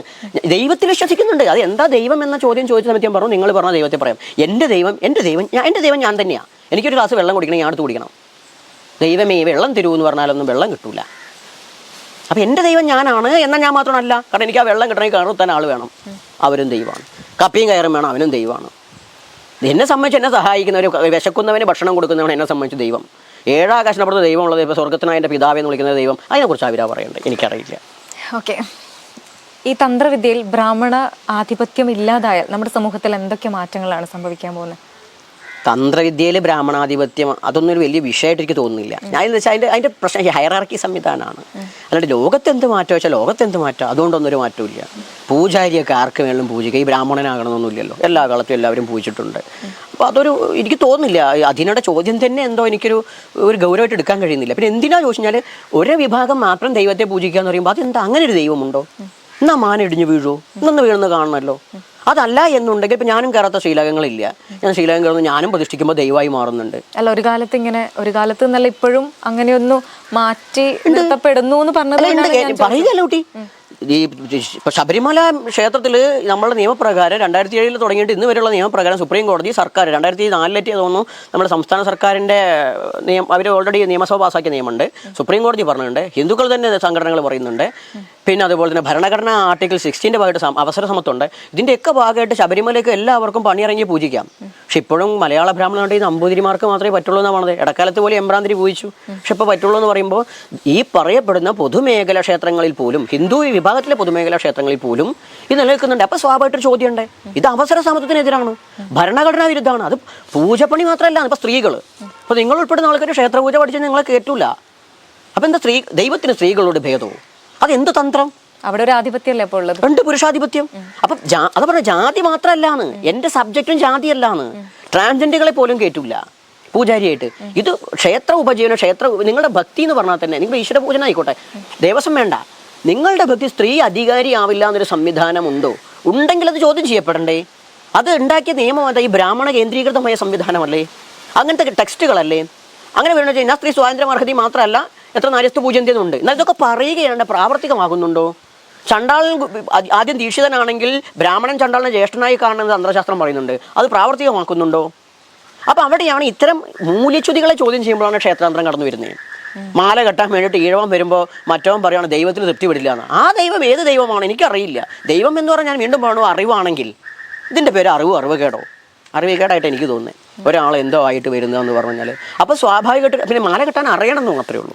മാല കെട്ടാൻ അറിയാനുണ്ടോ? അതൊരു വൃത്തിയിലും ഭംഗിയിലും കെട്ടണം. പിന്നെ അതിനൊരു വിശ്വാസം ഉണ്ട്. മാല കെട്ടുമ്പോൾ അവർക്കൊരു നിഷ്ഠയുണ്ട്, ഇന്നെ പോലെ വെറുതെ സംസാരിച്ചുകൊണ്ട് കെട്ടാൻ പാടില്ല എന്നൊക്കെ ഉണ്ട്. അപ്പോൾ അതൊക്കെ അതിൻ്റെ വിശ്വാസത്തിൻ്റെ ഭാഗമാണ്. ആ വിശ്വാസ സംഹിത പഠിച്ച് ആർക്കും എത്താൻ പറ്റണം. പക്ഷെ മറിച്ച് ഇതിനെയൊക്കെ എതിരെ വർണ്ണം വർഗ്ഗമില്ല ഇവിടെ എന്ന് പറഞ്ഞാൽ ഹിന്ദുത്വ സംഘടനകൾ പോലും അവരുടെ ക്ഷേത്രങ്ങളിൽ പോലെ ഇപ്പോഴും പട്ടികജാതി പട്ടിക വിഭാഗങ്ങളെ തന്ത്രിയായിട്ട് വെച്ചിട്ടില്ല. അപ്പോൾ ഇന്ത്യൻ പ്രസിഡന്റിനെ അവർ ആക്കിയിട്ടുണ്ട്. പക്ഷെ അവരുടെ ക്ഷേത്രങ്ങളിൽ ചീഫ് പ്രീസ്റ്റ് ആക്കാൻ അവർക്ക് പറ്റിയിട്ടില്ല. ആയിരുന്നെങ്കിൽ ദേവസ്വം ബോർഡിലാണ് ഇപ്പോൾ ചണ്ടാള ബാബ തന്ത്രിയായിട്ടിരിക്കുന്നത്. ഈ പറയും പരിവാർ ക്ഷേത്രങ്ങളില്ല വേണമെന്നല്ല പാണ്. ഇപ്പോൾ കേട്ടിൻ്റെ പരിവാറുകാർ എന്നെ കൊട്ടണ്ട. അല്ല, നിങ്ങളുടെ ക്ഷേത്രത്തിൽ വേണമെന്നല്ല പാണ്. നിങ്ങൾ പറയുന്നിടത്ത് സത്യസന്ധത ഇല്ല എന്നാണ് പറഞ്ഞത്. അത്രേ പറഞ്ഞു. സത്യസന്ധമായി പറയുമ്പോൾ 4 തന്ത്രത്തിൽ എല്ലാവരും പഠിപ്പിച്ചു. തെറ്റാണ്. ബ്രാഹ്മണൻ്റെ ആചാരം, നമ്പൂരിമാരെ ആചാരം ശീലിച്ചവനെ അവർ പഠിപ്പിക്കുള്ളൂ. പൊന്നാനി പോയിട്ട് മുസ്ലിം ആയവനെ മുക്രിയാവാൻ പറ്റുള്ള പറഞ്ഞ പോലത്തെ അവസ്ഥയാണ് അവിടെ. അപ്പോൾ ഇത്തരം ഇല്ലാ കഥകൾ പറയരുത്, ഉള്ളത് പറഞ്ഞോളൂ. നിങ്ങളെ കൊണ്ട് കുറേ മാറ്റങ്ങൾ ഉണ്ടായിട്ടുണ്ടെങ്കിൽ അവർക്ക് പറയാം, അതൊക്കെ ഞാൻ അംഗീകരിക്കാം. പക്ഷെ മറിച്ച് തന്ത്രവിധോടെ എല്ലാവരും പഠിപ്പിച്ച് ഞങ്ങൾ എല്ലാ ജാതിക്കാരും ഞങ്ങൾ ബ്രാഹ്മണനാക്കി മാറ്റും, ഞങ്ങൾ എല്ലാവർക്കും തന്ത്രം പൂജാരിയാക്കും, അതൊക്കെ പൊള്ളയാണ്. കമ്മ്യൂണിസ്റ്റുകളും തന്നെ നവോത്ഥാനം ഉണ്ടാക്കണ്ട. കാരണം ഉണ്ടാക്കണമെങ്കിൽ നമ്മുടെ പിതാവ് ഇപ്പോൾ പാലക്കാടിലെ മണ്ണാർക്കാട് അട്ടപ്പാടിയിലൊരു ക്ഷേത്രത്തിലാണ് പൂജാരിയായിട്ടിരിക്കുന്നത്. ഏലംകുളത്ത് പറഞ്ഞൊരു ചർമ്മനാണ്. ആ ചെറുമൻ അവിടെ പോയി പൂജിക്കുമ്പോൾ ഏലംകുളം EMS ആണല്ലേ, EMS തറവാട്ടിൽ തന്നെ ഒരു ക്ഷേത്രമുണ്ട്. അവർ മനയ്ക്ക് ഉള്ളിലൊരു ഭഗവതി ഉണ്ട്, പുറത്തൊരു ഭഗവാനും ഉണ്ട്. ഇപ്പോൾ ശ്രീരാമനാന്നാ പറയുന്നത് കേട്ടോ, മനസ്സിലാക്കണം. EMS അമ്പലത്തിലിരിക്കുന്നത് ശ്രീരാമനാന്നാ പറയുന്നത്. അപ്പോൾ ആ ക്ഷേത്രത്തിൽ പോലും ഈ ചെറുമനെ പോലുള്ളവരെ പറ്റില്ല. പിന്നെ വരെ നവോത്ഥാനം എവിടെയാ? ഇതാണ് എൻ്റെ ചോദ്യം. എൻ്റെ ചോദ്യങ്ങൾ വളരെ ശക്തമാണ്. ഞാൻ ചോദിക്കുന്നത് ചാക്യാർ ചോദിക്കുന്ന പോലെ തന്നെ, നമ്പ്യാർ ചോദിക്കുന്ന പോലെ തന്നെ ചോദിക്കുന്നത്. എന്ത് മാറ്റം? ഈ വെള്ള പൂശിയ ശവക്കലറകൾ മാത്രമാണ് ഇവിടെ ഉള്ളത്. ഇവരൊരു അടിസ്ഥാനപരമായിട്ട് അടിസ്ഥാന വിഭാഗങ്ങളെ അടിമയാക്കി വയ്ക്കുന്ന വിധേയത്വത്തിൻ്റെ ശബ്ദം ഉയർത്തുന്നത് മാത്രമേ ഉള്ളൂ. നിങ്ങൾ അമ്പലം കയറ്റിയതാരാ? നിനക്ക് ഭൂമി തന്നതാരാ? അതുപോലെ തന്നെ നിന്നെ കർമ്മബ്രാഹ്മണനാക്കിയതാരാ? നിങ്ങളെ ഈ പറഞ്ഞ പ്രസിഡന്റ് ആക്കിയതാരാ? ഇതൊക്കെ അല്ലെങ്കിൽ നിങ്ങളെ വിട്ടിട്ട് ഗാന്ധി കഞ്ഞി കുടിച്ചില്ലേ? ഇതൊക്കെ ഇങ്ങനെ പറഞ്ഞിട്ട് മുന്നോട്ട് പോകും. അതുപോലെ മറ്റൊരു ടീമുണ്ട്, നിങ്ങളെയൊക്കെ ഇങ്ങനെ അടിമയാക്കിയതാരാ? വരാം. അതുകൊണ്ട് ഞങ്ങൾ മാത്രമേ നിങ്ങളെ ഹെൽപ്പ് ചെയ്യാൻ വേണ്ടി പറഞ്ഞിട്ട് വരുന്ന വേറെ കുറേ ആൾക്കാരുണ്ട്, ഞമ്മൻ്റെ ആൾക്കാരാന്ന് പറഞ്ഞ ആൾക്കാർ. അപ്പോൾ ഇവരൊക്കെ അടിസ്ഥാനപരമായിട്ട് ഈ ജനതയെ അവരെ കയ്യിലൊതുക്കാൻ വേണ്ടി ശ്രമിക്കുകയാണ്. ഇതിലപ്പോൾ പറയാം, എൻ്റെ വിഷയം ആത്മീയതയും ഭൗതികതയും പട്ടിണിയും ഒക്കെയാണ്. നിങ്ങൾ അന്ന് കണ്ട മനുഷ്യൻ എന്ന് പറഞ്ഞാൽ ഇതിൻ്റെ ആകത്തുകയാണ്. ചണ്ടാളൻ എന്ന് പറഞ്ഞാൽ ആരാണ് മാറേണ്ടത്? ആരാണ്? കുടികുത്തി കഞ്ഞുടിക്കുമ്പോൾ കേരളത്തിൽ വല്ലാണ്ട് ചൊടി വന്നു, എല്ലാവർക്കും വന്നു ഇല്ലേ? ഞങ്ങളിപ്പോഴും കുഴിയിൽ തന്നെ കഞ്ഞി കുടിക്കണേ, ആ അവസ്ഥയെ തന്നെ മാറ്റമൊന്നും ഉണ്ടായിട്ടില്ല. അതുകൊണ്ട് എന്നെ കല്ലെറിയുമ്പോൾ മാറേണ്ടത് ഈ പരിഹസിക്കുന്നവരാ. നിങ്ങൾ ആ പറഞ്ഞത് ആത്മാർത്ഥമായിട്ടാണെങ്കിൽ ഇവിടെ ഭൂമിയില്ലാത്ത ഭൂസമരങ്ങൾ ഒത്തിരിയുണ്ട്. ളാഹ ഗോപാലൻ മരിച്ചത് ചീഞ്ഞിട്ടാ, നടത്തിയ സമരം ഭൂസമരമാണ്, ചെങ്ങറ ഭൂസമരം. ജാനു ഇന്നൊരു നേതാവായി മാറുന്നത് അന്നും മരിച്ച ആളുകളുണ്ട് ആദിവാസികളിൽ. അതുകൊണ്ട് നിങ്ങൾ ആത്മാർത്ഥമായിട്ടാണ് ചോദ്യം ചെയ്തതെങ്കിൽ കുഴിയിലേക്കല്ല നോക്കേണ്ടത്, കുഴി കുത്താൻ ഇടമില്ലാത്ത ആദിമൻ്റെ ജീവിതത്തിലേക്കാണ് നോക്കേണ്ടത്. അത് പരിഹരിക്കൂ കേരളത്തിലെ നവസമൂഹം. ഈ പറയുന്ന വിദ്യാസമ്പന്നനാണെന്നും ഇതൊക്കെ കേരളത്തിലോ ചോദിക്കുന്നവരെ അത് പരിഹരിക്കൂ. അതിനുള്ള ആ ചോദ്യം ഉയർത്തുന്നതാണ് എൻ്റെ പ്രതിഷേധം കൂടിയാണ് ആ കുഴി കുത്തി കഞ്ഞൂടി. ഞങ്ങൾ കുടിപ്പിച്ചതോ? ആ കുടിച്ച ഓരോരുത്തരും ആ വേദന അനുഭവിച്ച പരമ്പരയിൽപ്പെട്ടവരാ. വിവിധ മതത്തിൽപ്പെട്ട ആൾക്കാരും കൂടി അവിടെ ഉണ്ടായിരുന്നു. അവരൊക്കെ എൻ്റെ ഒപ്പം ചേരുന്ന എന്തുകൊണ്ടറിയോ? എൻ്റെ ധർമ്മസമരത്തിൽ എൻ്റെ ന്യായം, നീതിബോധം, അതിൽ കൂടെയുള്ളത് പട്ടികജാതിക്കാരല്ല. നിങ്ങൾ പറയുന്ന നമ്പൂതിരിയും നായരും ക്രിസ്ത്യനും മുസ്ലിമും കമ്മ്യൂണിസ്റ്റുകാരനും ഒക്കെ എൻ്റെ ഒപ്പം ഉണ്ട്. പക്ഷെ കൂടുതൽ ആളുകളെ കാണാത്തതുകൊണ്ട് ഒറ്റയ്ക്കാന്ന് കരുതണ്ട. കേരളം ഇനിയും ഉണരും, ഇനിയും കേരളവും രാജ്യവും ഉണർന്ന് ചിന്തിക്കും. ഇത് സ്വത്വത്തിന് വേണ്ടിയുള്ള ധർമ്മസമരമാണ്, നീതിക്ക് വേണ്ടിയുള്ള സമരമാണ്, അല്ലാണ്ട് ഭക്തിക്ക് വേണ്ടിയിട്ടോ ഈശ്വരൻ്റെ സിംഹാസനം കെട്ടാനോ അല്ല. അതെനിക്ക് വേണ്ട. ഞാൻ സ്വതവേ പറയാം, രാഷ്ട്രീയക്കാർ പോലും വന്ന് കാണുമ്പോൾ ഞാൻ വന്ന് കണ്ടിട്ടുണ്ട് തന്നെ. അവരെനിക്ക് സ്ഥാനമാനങ്ങളും പാടുണ്ട്. അപ്പോഴും ഞാൻ അവിടെ പറഞ്ഞത്, എനിക്ക് കസേര വേണ്ട, ഭരണം വേണ്ട, അധികാരം വേണം. എനിക്കല്ല, എൻ്റെ ജനതയ്ക്ക്. രണ്ടും തമ്മിൽ വ്യത്യാസമുണ്ട്. പാണക്കാട് തങ്ങൾ ഭരിക്കാറില്ല, സോണിയാഗാന്ധി ഭരിക്കാറില്ല, മോഹൻ ഭഗവത് ഭരിക്കാറില്ല. മനസ്സിലായില്ലേ? അധികാരമാണ്. അധികാരമില്ലാത്തടത്തോളം കാലം എന്ത് ശ്രീലങ്ക കയറിയാലും ശരി, മുർമു ആയാലും രാംനാഥ് കോവിന്ദ് ആയാലും ശരി, മോദി ആയാലും ശരി, അധികാരം മറ്റൊരാളുടെ കയ്യിലാണെങ്കിൽ അടിയാളിനെ പോലെ പണിയെടുക്കേണ്ടി വരും. പറയാൻ മറ്റേ ഫഹദ് ഉണ്ടല്ലോ, മാമന്നൻ സിനിമയിൽ പറഞ്ഞ പോലെ, ഇതേ എന്നോட പൊളിറ്റിക്സ് അതാ പറയണത് ഫഹദ്. உங்க அப்பா அந்த MLA சீட்டில் இருக்கிறது என்னோட பொலிட்டிக்ஸ். என்னன்னா அந்த உங்களோட கம்யூனிட்டிப்பட்ட ஆளுகளை அப்படி இருக்கணும், அப்போ தான் நாங்கள் இந்த ஷெட்யூல் காஸ்ட் எல்லாம் இப்படி வச்சிருக்கு. அப்போ எங்களுக்கு ஒரு இது இருக்கும். அதுதான் ഇന്ത്യൻ പൊളിറ്റിക്സ്. ആ വിധേയത്വം വേണ്ടാന്നാണ് പറയുന്നത്. ആ വിധേയത്വം ഉണ്ടെങ്കിൽ ഞാൻ പറയണം, ആ വിധേയത്വത്തിനെതിരെയാണ് എൻ്റെ സമരം. വിധേയത്വം വേണ്ട. നിങ്ങൾ ചെയ്യണത് ചെയ്തോ. പാൽപ്പൊടി കൊടുത്ത് മതം മാറ്റുന്ന പോലെ തന്നെയാണ് സീറ്റ് കൊടുത്തിട്ട് അടിമയാക്കുന്നതും. അതുകൊണ്ട് അംബേദ്കർ കമ്മ്യൂണൽ അവാർഡിന് വേണ്ടി സമരം ചെയ്ത് കമ്മ്യൂണൽ അവാർഡ് വാങ്ങിയതും. ഇതൊന്നും മോൾക്കും കൂടി കമ്മ്യൂണൽ അവാർഡ് എന്താ അറിയില്ല. അതെ, അതാ പറഞ്ഞത്, എൻ്റെ സബ്ജക്റ്റ് സംസാരിക്കുമ്പോൾ വ്യക്തിയാണെങ്കിൽ വ്യക്തിയിൽ ഒതുങ്ങണം എപ്പോഴും. ഓക്കെ, പറഞ്ഞു കഴിഞ്ഞു. പ്രതീകാത്മകമായ ഒരു പ്രതിഷേധമാണ് അന്ന് അവിടെ നടന്നത്. അപ്പോൾ അതിനോടനുബന്ധിച്ച് ഒരുപാട് ചാനലുകാർ പിറകെ ഇങ്ങനെ കൂടുന്നുണ്ടല്ലേ. ഒരുപാട് ഇൻ്റർവ്യൂസ് ഒക്കെ ഇപ്പോൾ കൊടുത്തിട്ടുണ്ടാവുമല്ലോ. അപ്പോൾ എല്ലാ ഇൻ്റർവ്യൂസും സാറ്റിസ്ഫൈഡ് ആണോ? എല്ലാ ഇൻ്റർവ്യൂസും കൊടുത്തിട്ട് ഒരുപാട് ട്രോൾ വീഡിയോസും അങ്ങനെയൊക്കെ ഇറങ്ങി വരുന്നതായിട്ട് കാണുന്നുണ്ട്. ഓക്കെ, എന്തായാലും ശരി. ഇന്നത്തെ കാലഘട്ടത്തിൽ ഈ മുഖ്യധാരാ മാധ്യമങ്ങളിൽ നിങ്ങളെപ്പോലുള്ള ചാനലുകൾ നമ്മളെപ്പോലുള്ള ആളുകൾക്ക് വലിയൊരു ആശ്വാസമാണ്. കാരണം ഞാൻ തന്നെ പറയുക, എന്നെ ലോകം കാണാൻ തുടങ്ങിയത് ഈ പറയപ്പെടുന്ന ഇപ്പോഴത്തെ ഈ സ്മാർട്ട് ഫോൺ പോലുള്ള സംവിധാനം, ഫേസ്ബുക്കും യൂട്യൂബും ഉള്ളത് കൊണ്ടാണ്. അല്ലെങ്കിൽ ഒരാളും എന്നെ പുറത്തേക്ക് കാണിക്കില്ല. പണ്ട് സംഘപരിവാറുകാരൻ ഒരു പ്രചാരകൻ പറഞ്ഞ വോയിസ് ഇപ്പോഴും എവിടെ കിടക്കുന്നുണ്ട്, ഒരു സ്വയംസേനയെ നമ്മുടെ ശിഷ്യനോട്. ഇയാൾ ഞങ്ങളുടെ നേതാവിനെ പറഞ്ഞുകൊണ്ട് ഇയാളെ പുറലോകം കാണിക്കില്ല, കൊല്ലുന്നല്ല, പക്ഷെ അങ്ങനെ തെറ്റിയിരിക്കല്ലേ. എന്താ വെച്ചാൽ ഈ മറ്റൊരു രീതിയിലും പുറത്തേക്ക് കൊണ്ടില്ല എന്ന്. പക്ഷെ ഞാൻ അതിൻ്റെ ആളുകളോട് ചോദിച്ചപ്പോൾ അധികാരോട് ചോദിച്ചു, അത് അവൻ്റെ വെറും അഭിപ്രായം മാത്രമാണ്, ഞങ്ങളുടെ എല്ലാ പറഞ്ഞുകൊണ്ട് സംഘത്തിൻ്റെ 1 ലക്ഷം അങ്ങനെ അഭിപ്രായം ഉണ്ടായിട്ടുണ്ട്. അപ്പോൾ അങ്ങനത്തെ മാധ്യമങ്ങൾ നമ്മൾ സ്വാഗതം ചെയ്യുകയാണ്. സ്വാഭാവികമായിട്ട് ഇപ്പോൾ വന്ന ഈ പരിപാടിയുമായി ബന്ധപ്പെട്ട ട്രോളുകൾ, അതിപ്പോൾ മാത്രമല്ല, കൊടുങ്ങല്ലൂർ ഒരു കോഴി വെട്ടിയ സമയത്തും അത് ഈ പറഞ്ഞ പോലെ തന്നെ ട്രോളുകൾ വന്നിട്ടുണ്ട്. അപ്പോൾ ട്രോളുകളെയൊക്കെ ഞാൻ തമാശയായിട്ട് ആസ്വദിക്കുന്ന ഒരാളാണ്. കാരണം അത്തരം കാര്യങ്ങളൊക്കെ വേണം, എല്ലാവരും ഡ്രസ്സ് അനുഭവിക്കുന്നതിന് വേണ്ടേ, അതിന് നമ്മളൊരു കാര്യമാവുന്നു. പിന്നെ കൂടാതെ അത് ചെയ്യുന്ന ആളുകൾക്ക് 10 രൂപ വരുമാനമാണെങ്കിൽ നമുക്ക് വേറെ പൈസ എടുക്കാൻ കഴിയില്ല. അതുകൊണ്ട് ജീവിക്കട്ടെ, സന്തോഷം. അത്ര ആളുകളോട് ഒരുപാട് നന്ദിയുണ്ട്.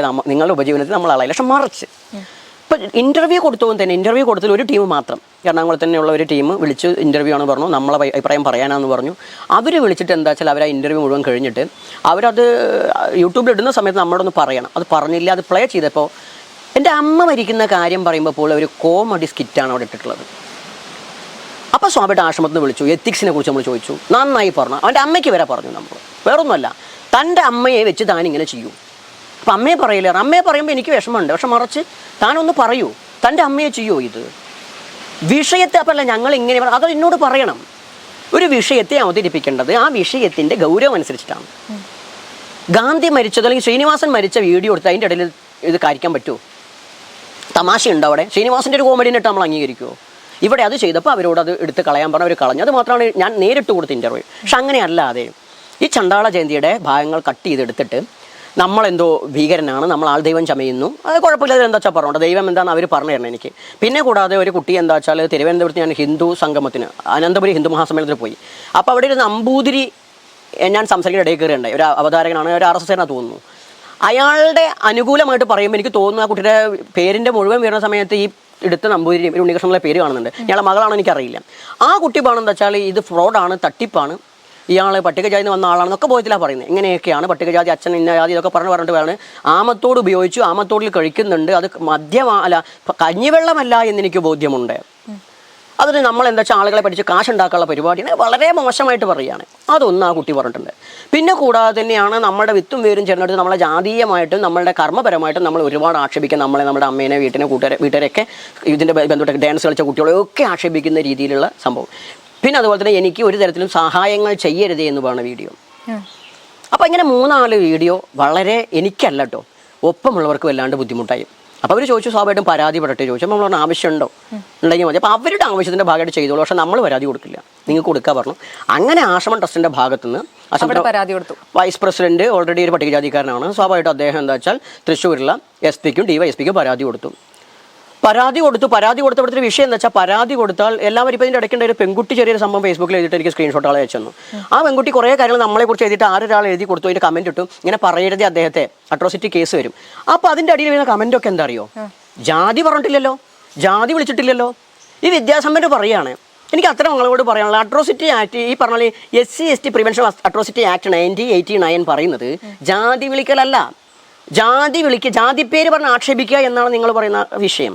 ജാതി പേര് പറഞ്ഞ് ആക്ഷേപിക്കുക എന്ന് പറഞ്ഞു കഴിഞ്ഞാൽ അത് ചാപ്റ്റർ 2 ഈ അട്രോസിറ്റി ആക്ടിൽ 5-6 ചാപ്റ്റർ ഉണ്ട്. അതിൽ ചാപ്റ്റർ 2 ഈ S എന്ന് പറയുന്ന പോയിന്റ് മാത്രമാണ്, ABCDEFGHIJKLMNPQRS മാത്രമാണ് ജാതി പറഞ്ഞ് ആക്ഷേപിക്കില്ല. അപ്പോൾ എത്രയോ അതിന് മുമ്പ് വന്നിട്ടുണ്ട്. അതറിയാണ്ടാണ് ജാതി വിളിച്ചിട്ടുള്ള ഒരു പട്ടിക ജാതിക്കാരനോ പട്ടികവർഗത്തിൽപ്പെട്ട ഒരാളെ ആക്ഷേപിക്കുന്നത് ഏറ്റവും വലിയ തെറ്റാണ്. അയാളെ സാമ്പത്തികമോ സാമൂഹികമായിട്ട് ബഹിഷ്കരിക്കുന്നത് തെറ്റാണ്. നിങ്ങൾ എനിക്ക് പൈസ തരേണ്ട പാടില്ലേ, തെറ്റാണ്. സാമ്പത്തികമായിട്ട് എന്നെ ബഹിഷ്കരിക്കാൻ ആഹ്വാനം ചെയ്യാണ്. അതുപോലെ തന്നെയാണ് ഇപ്പം ഞാൻ ആമത്തോട് ഉപയോഗിച്ചു. എന്ത് കണ്ടിട്ട് അത് പ്രൂവ് ചെയ്യാൻ ആ കുട്ടി ബാധ്യസ്ഥയാണ്. കാരണം എൻ്റെ പേരിൽ ക്രിമിനൽ കേസ് വരും. ഒരു വ്യക്തിക്ക്, ഈ പട്ടികജാതിയിൽപ്പെട്ട ഒരു വ്യക്തിക്കെതിരെ ക്രിമിനൽ കേസ് എടുക്കാൻ വേണ്ടിയിട്ട് ഉദ്യോഗസ്ഥൻ ശ്രമിച്ചാലും ശരി, അതിന് വേണ്ടി സംഭവം ഉണ്ടാക്കിയാലും ശരി, ക്രിമിനൽ കേസാണ്, അട്രോസിറ്റിയിൽ വരുന്ന കാര്യമാണ്. പിന്നെ അങ്ങനെ ഒത്തിരി നിയമങ്ങൾ കടന്നു വരുന്നുണ്ട്. പിന്നെ ഇല്ലാ കഥ പറയുക, പ്രത്യേകിച്ച് ആക്ഷേപമാണ് ഏറ്റവും വലിയ കാര്യങ്ങളുള്ളത്. പിന്നെ താമസിക്കുന്നിടത്ത് ജീവിക്കാൻ പറ്റുന്ന സാഹചര്യം ഉണ്ടാക്കി തീർക്കുക. എന്നെങ്ങനെ ആക്ഷേപിക്കുമ്പോൾ സ്വാഭാവികമായിട്ട് എനിക്കിവിടെ നിൽക്കാൻ പറ്റും. ആളുകൾ പറയില്ലേ അയാൾ എന്താണ്, കാരണം ആളുകൾക്ക് അറിയില്ലല്ലോ, ഇല്ലേ? അപ്പം അങ്ങനെ അയാൾ അവിടുന്ന് നാട് വിട്ടുപോകാൻ നിർബന്ധിക്കുക. പിന്നെ അതുപോലെ തന്നെ അവരറിയാത്ത കാര്യങ്ങൾ അവരെ മേൽ കുറ്റം ആരോപിക്കും. ഇതൊക്കെ അട്രോസിറ്റി ആക്കില്ല. ഇത് പറഞ്ഞിട്ടാണ് SP-ക്കും DYSP-ക്കും പരാതി കൊടുക്കുന്നത്. DYSP കിട്ടിക്കഴിഞ്ഞാൽ സ്വാഭാവികമായിട്ടും DYSP CIക്കാണ് ഫോർവേഡ് ചെയ്യുക. CI പരാതി കിട്ടിയോട് കൂടിയിട്ട് എൻ്റെ ശിഷ്യർ ചെന്ന സമയത്ത് എന്താ അറിയോ, CI കൊടുങ്ങല്ലൂർ ഒരു കോഴി വെട്ടിയ കേസിൻ്റെ ആ സമയത്തുള്ള ആളാണ്. ഇത്ര അയാളെ പേരറിയില്ല. അയാൾ ഉടനടി എൻ്റെ വിത്തും പേര് അന്വേഷിച്ചു, എൻ്റെ അഡ്രസ്സ്, ഇപ്പോഴത്തെ അഡ്രസ്സ് അന്വേഷിച്ചു. വേറെ ആർക്കോ വിളിക്കുക അത്രേ. പരാതി കൊടുത്ത ആളുകൾ ഇരിക്കുമ്പോൾ വേറെ ആൾക്ക്, അതേ നമ്മളെ കോഴിവെട്ടത്തെ പ്രതി ഇവിടെ വന്നിട്ടുണ്ട് കേട്ടോ, നമ്മളടുത്താണ്, നമുക്കൊന്ന് കാണണം എന്ന് പറയാത്രേ. നിങ്ങളെ ചാനൽ തന്നെ പറയും, ഇവനല്ല എൻ്റെ ആര് വിചാരിച്ചാലും ശരി, കണ്ടാൽ ഒന്നും ആക്കാൻ പറ്റില്ല. കാരണം നിയമം പറഞ്ഞ് പേടിപ്പിക്കാനേ ഞാൻ പാടത്ത് പണിയെടുക്കുന്ന അന്നത്തെ കാലത്തെ കോരനും മുണ്ടനൊന്നുമല്ല. അത്യാവശ്യം നീതിബോധവും ഭരണഘടനാ ബോധമുള്ളതാണ്. നിയമം CIക്ക് അല്ല SP അല്ലെങ്കിൽ പറഞ്ഞു കൊടുക്കാൻ പറ്റും അട്രോസിറ്റി ആക്ട്. ഞങ്ങൾക്ക് നീതി ലഭിക്കുന്നില്ല. ആ പരാതി കിട്ടിയ ഇവൻ മറ്റവനെ വിളിക്കല്ല വേണ്ടത്. അവിടാണ് 18A അട്രോസിറ്റി ആക്ട് 1989 18A പ്രകാരം നോ എൻക്വയറി ഓർ ഈ പറഞ്ഞ പോലെ തന്നെയാണ് അതിൻ്റെ ഇത് ആവശ്യമില്ല. ഒരു വിധത്തിലും അപ്രൂവൽ റിക്വയർഡ് എന്ന ആ സംഭവം 18A പറഞ്ഞിട്ടുള്ളതാണ്. അതുപ്രകാരം ഞങ്ങളുടെ പരാതി കിട്ടിക്കഴിഞ്ഞാൽ നേരെ ഒരു എൻക്വയറിയും ഇല്ലാണ്ട് FIR ഇടണം എന്നുള്ളത്, അല്ലെങ്കിൽ അറസ്റ്റ് ചെയ്യപ്പെടണം എന്നാണ്. അതുപോലെ തന്നെയാണ് ഈ പറഞ്ഞ മേലുദ്യോഗസ്ഥൻ്റെ അനുവാദത്തിന് കാത്തു നിൽക്കേണ്ട ആവശ്യമില്ല. ഈ നിയമം എൻ്റെ ശിഷ്യൻ പറഞ്ഞ സമയത്ത് ഇയാൾ എടാ നീ എന്നെ നിയമം എടാന്ന് പറയാൻ ഇവനൊക്കാരാ? ഈ ഞങ്ങളെയൊക്കെ സേവിക്കാൻ വേണ്ടി ഞങ്ങളുടെ നികുതി പണം കൊണ്ട് നക്കാപ്പിച്ച പറ്റി കൈക്കൂലിയും വാങ്ങിയിരിക്കുന്നവന്മാരവരൊക്കെ. ഇന്ത്യമാരെത്തും കേരളത്തിൽ എന്തുകൊണ്ട് അട്രോസിറ്റി ചാർജ് ചെയ്യാത്തറിയാം നിങ്ങൾക്ക്? അട്രോസിറ്റി ആക്ട് ഇവിടെ നമ്മൾ ചാർജ് ചെയ്ത് കഴിഞ്ഞാൽ കേരളത്തിൻ്റെ വാർഷിക കണക്കെടുക്കുന്ന സമയത്ത് പട്ടികജാതി പട്ടികവർഗ വിഭാഗങ്ങൾ പീഡിപ്പിക്കപ്പെടുന്നു എന്നുള്ള കണക്കിൽ വരും. UPയിലേക്ക് നോക്കിയിട്ട് വാ പൊളിച്ചിട്ട് കാര്യമില്ല. UPയിൽ മാത്രമല്ല, ഇന്ത്യയിൽ മൊത്തത്തിൽ പട്ടികജാതിക്കാരും പട്ടികവർക്കാരും പീഡിപ്പിക്കപ്പെടുന്നുണ്ട്. പോലീസുകാർ കേസെടുക്കാത്തതിന് കാരണം സർക്കാരിന് വേണ്ടിയിട്ടാണ്. എന്നിട്ട് ഇവൻ നിയമം അറിയില്ലെങ്കിൽ നിയമം കേൾക്കണം. എന്നിട്ട് സലീം കുമാർ പറഞ്ഞ നിയമം അറിയില്ലെങ്കിൽ പഠിക്കണം സാറേ എന്ന് പറഞ്ഞ പോലെ പഠിക്കണം പോലീസുകാർ, കേസെടുക്കണം. ഇതുവരെ FIR ഇട്ടിട്ടില്ല. ഇന്ന് വരൂ, നാളെ വരൂ, മറ്റൊരു പണി അറിയാണ്ടൊന്നുമല്ല നമുക്ക്. പക്ഷെ ഇവനൊക്കെ ചോറാണോ തിന്നണം, മലമാണോ കഴിക്കണം, ഇവൻ ചിന്തിക്കണം. ചോറുണ്ടാണെങ്കിൽ കിട്ടുന്ന ശമ്പളത്തിനുള്ള പണിയെടുക്കണം. ഞാനിവരോട് പറഞ്ഞ ഒറ്റ കാര്യമുള്ളൂ, ഇത് എൻ്റെ വിഷയമാണ്, ഇതിൽ ഞാൻ പുറത്തേക്ക് ഇറങ്ങില്ല. എൻ്റെ മക്കൾക്കൊരു വിഷയം വന്നാൽ, എൻ്റെ മക്കളെന്ന് പറഞ്ഞു കഴിഞ്ഞാൽ ഞാൻ പെറ്റിട്ട മക്കളല്ല. പട്ടികജാതി പട്ടികവർഗ വിഭാഗത്തിൽ ആർക്കെങ്കിലും നീതി നിഷേധിക്കപ്പെടുന്നു കേരളത്തിൽ എന്ന് പറഞ്ഞാൽ കോഴി വെട്ടാൻ പോയത് കോഴിയിറച്ചി തിന്നാൻ വേണ്ടിയിട്ടല്ല. ഭരണഘടന ആർട്ടിക്കിൾ 251 പ്രകാരം ഒരു നിയമം ഉള്ളത് കൊണ്ടാണ്. എന്താ നിയമം എന്നറിയോ? കേന്ദ്ര നിയമവും പാർലമെന്ററി നിയമവും സംസ്ഥാന സർക്കാർ നിയമസഭാ നിയമവും ഉണ്ടാകിയിരിക്കെ പാർലമെന്ററി നിയമത്തെ മറികടന്നുകൊണ്ട് സംസ്ഥാന സർക്കാർ നിയമം ഉണ്ടായിക്കഴിഞ്ഞാൽ പാർലമെന്ററി നിയമമാണ് മുന്നിട്ട് നിൽക്കുക എന്നുള്ള ആർട്ടിക്കിൾ 251 പ്രകാരം ഞാൻ പോയത്. കാരണം കേരളത്തിലെ 68 നിയമം ഇടതുപക്ഷത്തെ നിയമമാണ്. ഹിന്ദു ടെമ്പിൾ ആക്ട് പ്രകാരം കോഴി വെട്ടാൻ പാടില്ല എന്നുള്ളത്. എന്നാൽ 60 പാർലമെന്ററി നിയമം ചാപ്റ്റർ 6 സെക്ഷൻ 28 പ്രകാരം ആചാരവിശ്വാസപരമായ ബലി നിരോധിക്കപ്പെട്ടിട്ടില്ല. ആർട്ടിക്കിൾ 13 ഭരണഘടന ആർട്ടിക്കിൾ 13 104 ആണെന്ന് തോന്നുന്നു കൃത്യമായി പറയുന്നുണ്ട്. ഈ ഇന്ത്യയിൽ സ്വാതന്ത്ര്യം കിട്ടിയതിന് ശേഷം അതിന് മുമ്പുണ്ടായിരുന്ന ഏതെങ്കിലും സർക്കാരോ സംവിധാനങ്ങളോ നിരോധിക്കപ്പെടാത്തതോ ഉടമ്പടി പ്രകാരമോ മറ്റുള്ള വിധത്തിലോ നിരോധിക്കപ്പെടാത്ത ആചാരങ്ങളോ അനുഷ്ഠാനങ്ങളോ ഉടമ്പടികളോ ഈവൻ കമ്മ്യൂണൽ അവാർഡ് വരെ ഇതൊന്നും നിരോധിക്കപ്പെട്ടിട്ടില്ല.